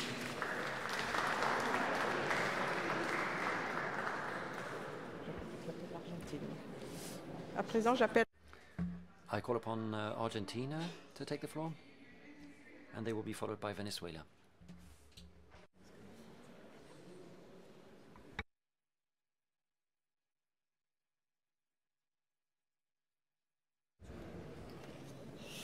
Muy buenas tardes. You have 1 minute 34 seconds. I'm delighted to be here this afternoon. I've just run up here because I've been called a little bit earlier than I thought. But I'd like to begin by extending our thanks to the organisers and bring warm greetings from our country. I think that dialogue is the way to achieve great things, and in Argentina we believe very strongly in the Falklands Islands issue, and that's why we've come to reiterate our commitment to that struggle. It's something that unites us all in our differences. We reiterate our firm support to the United Nations resolution, and we would invite the government of Great Britain to use dialogue to solve that issue as well. We have been trying to dialogue with the United Kingdom on other issues, but on the Falklands Islands issue, we also need to dialogue and find a solution. All Argentinians are very concerned by many events around the world.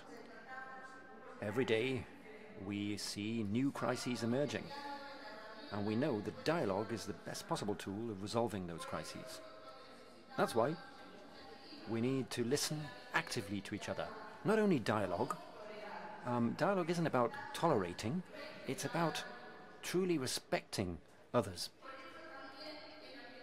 And that's why in Argentina we are aware of the importance of intercultural dialogue, and we are drafting a new law to encourage the freedom of worship and religion in Article 14 of our Constitution.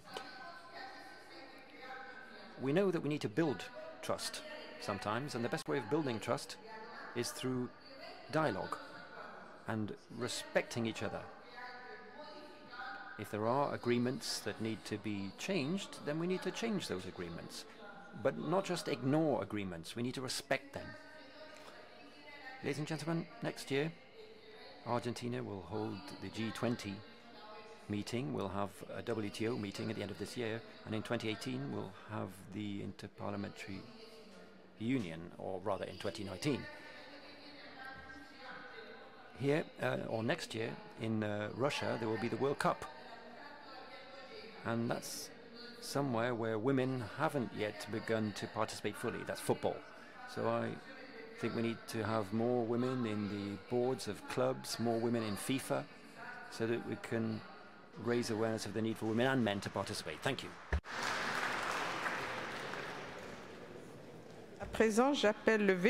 I call upon Venezuela to take the floor, to be followed by the Democratic Republic of the Congo. Venezuela, you have 1 minute. Good afternoon, fellow parliamentarians. Over the past few years, my country has been the victim of a whole series of efforts by important powers in the world to change or undermine a process that the Venezuelan people has begun.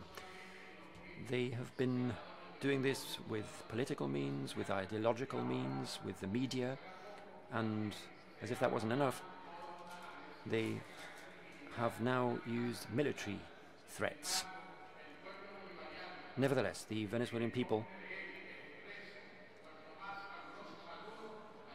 and I would bring warm greetings from us, has demonstrated its dignity, its determination to get back on track and promote democracy at the expense of imperialism, which we've seen for so long. So I thank you very much for your solidarity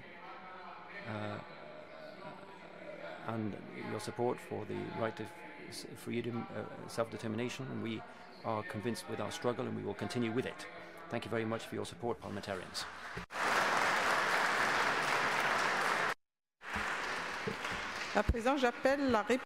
I call upon the Democratic Republic of the Congo to take the floor, to be followed by San Marino.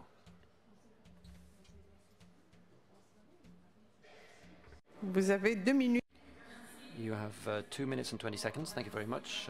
And I would like to thank Russian Federation for organizing this assembly. I'd also like to thank the God of Abraham who has allowed me to be here with you today.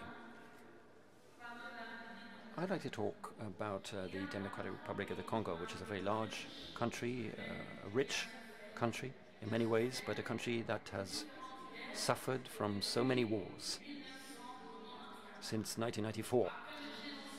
After the Rwandan genocide, all of the refugees from that genocide came to the DRC and they were armed.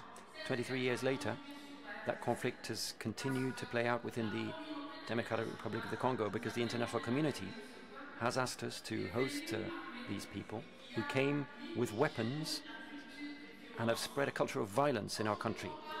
Today, we talk about cultural pluralism, and it's easy to talk about it, but it's very difficult when a people suffers from at the hands of foreign people who have come with weapons and have imposed themselves with violence and with slaughter.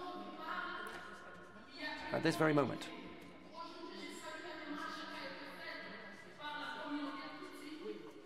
I pay tribute to the Tutsis who have worked so hard to overcome the genocide. But there is a people, the Nande people, who are now suffering and being slaughtered in Benobero, in the eastern provinces of the Democratic Republic of Congo. The Nande people are suffering from massacres and have been suffering in this way for the last 23 years. There have been 6 million deaths in the DRC, and in North Kivu, it's mainly the Nandes who have been suffering in that way. And I'm here today to talk to you about this because I know that the world's parliamentarians can be an effective tool in talking about the situation of the DRC around the world so that we can get the world's support in talking about these issues and trying to resolve them. I'd also like to take this opportunity to ask the international community to try to raise the awareness of multinationals who bring weapons into our communities and exploit these community conflicts to sell weapons and encourage this process of killing. And the international community knows very well that in the Democratic Republic of Congo we don't have weapons factories. All we're asking for is that the women here, the parliamentarians here, women in particular, fight to ensure that women can live in peace in Congo. In Beni, women have been had their throats cut. Even pregnant women have been slaughtered. And the international community says nothing about it. And that hurts. And how do you expect us to live in harmonious coexistence with these people who are doing these things. I wanted to mention that here today. Thank you.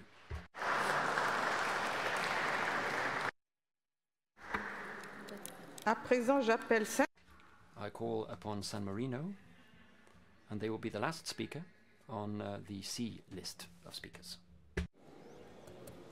Alors, vous avez 1 minute.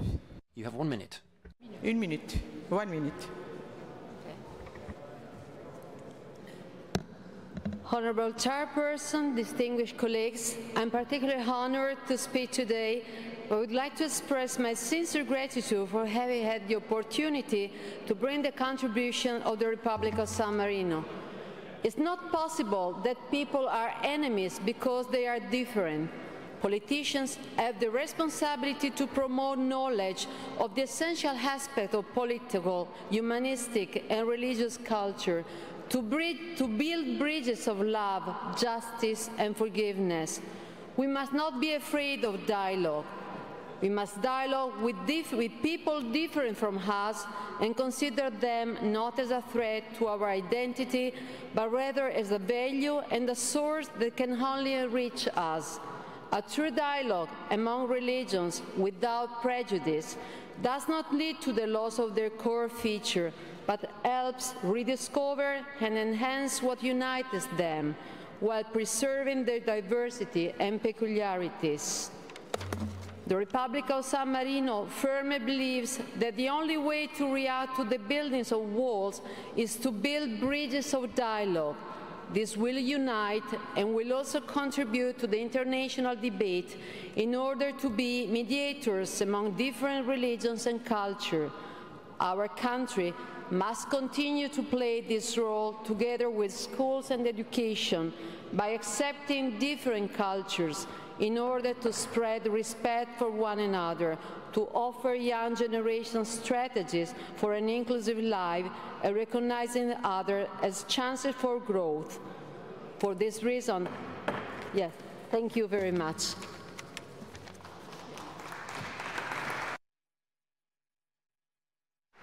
À présent, nous passons. Let's move to the third stage of the meeting. We have 3 rights of reply, 2 minutes each. And the first is the right of reply for Syria. And please stay in your seat to take the floor.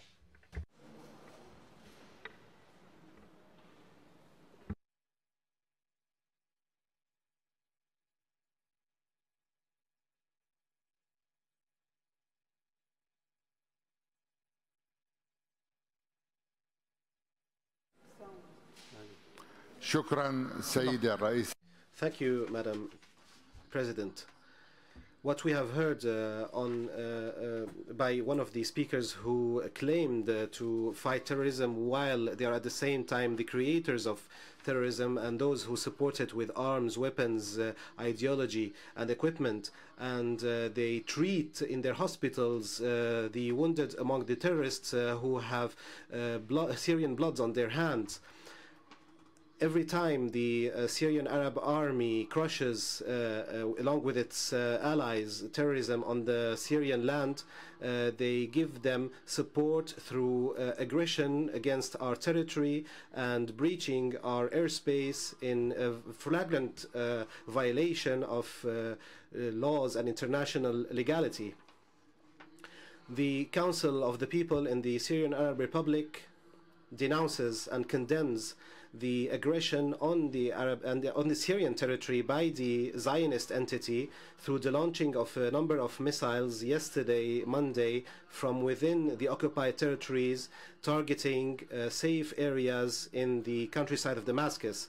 Such aggressive attempts are the most flagrant indication of the fear of this artificial entity and its fear of the victories of the Syrian Arab army against these armed terrorist groups. It is a new affirmation of the organic link between this terrorist entity, this aggressive entity, and these groups aiming to spread death and destruction wherever they are.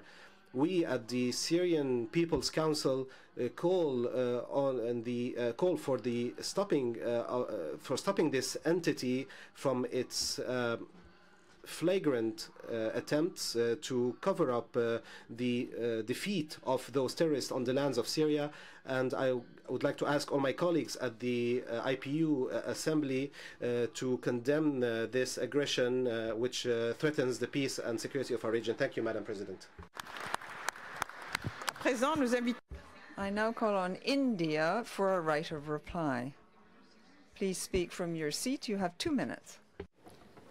Honorable President and distinguished delegates, the delegation of Pakistan compulsively and characteristically misused this august platform to pursue its political objectives with unwarranted and unjustified comments pertaining to the Indian state of Jammu and Kashmir.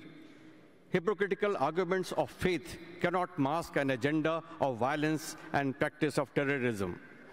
Pakistan efforts to rake up Jammu and Kashmir, which is an integral part of India, in this forum is unacceptable.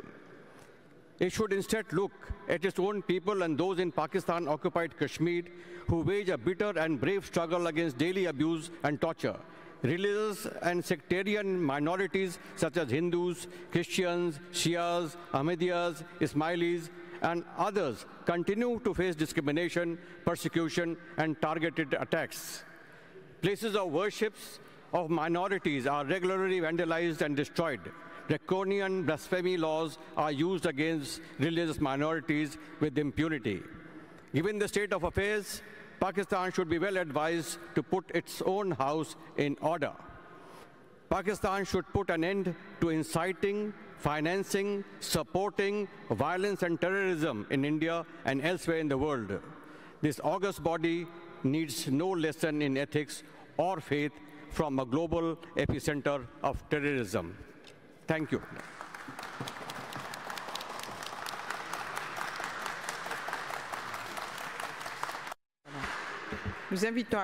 I now call on Russia for a right of reply. From your seat, please, and you have 2 minutes.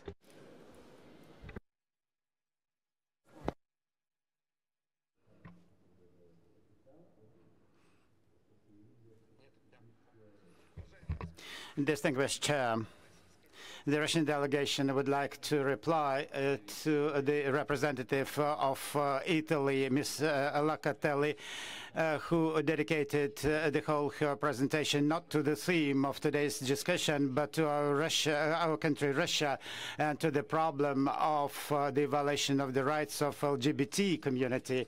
We would only welcome the desire of Ms. Locatelli to respect the right of a person if he spoke about the core values, and I believe this topic is shared by many countries of the world.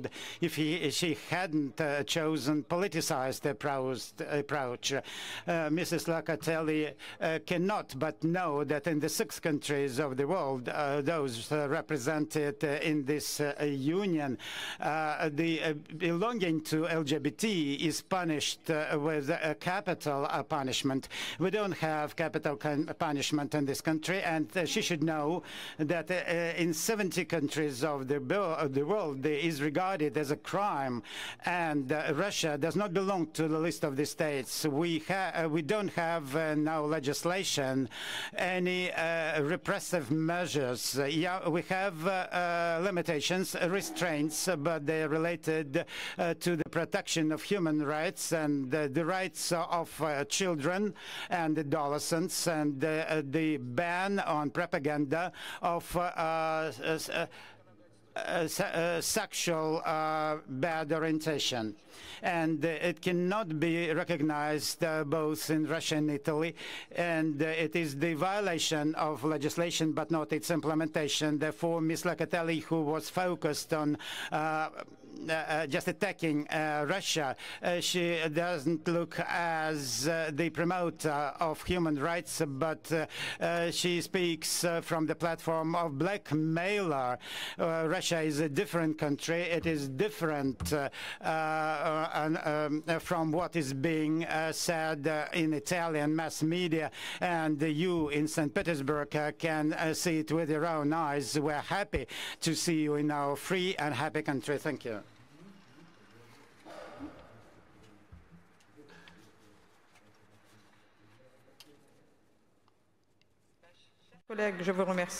Thank you very much. This brings us to an end, the end of the speakers list. I therefore declare that this session is now adjourned.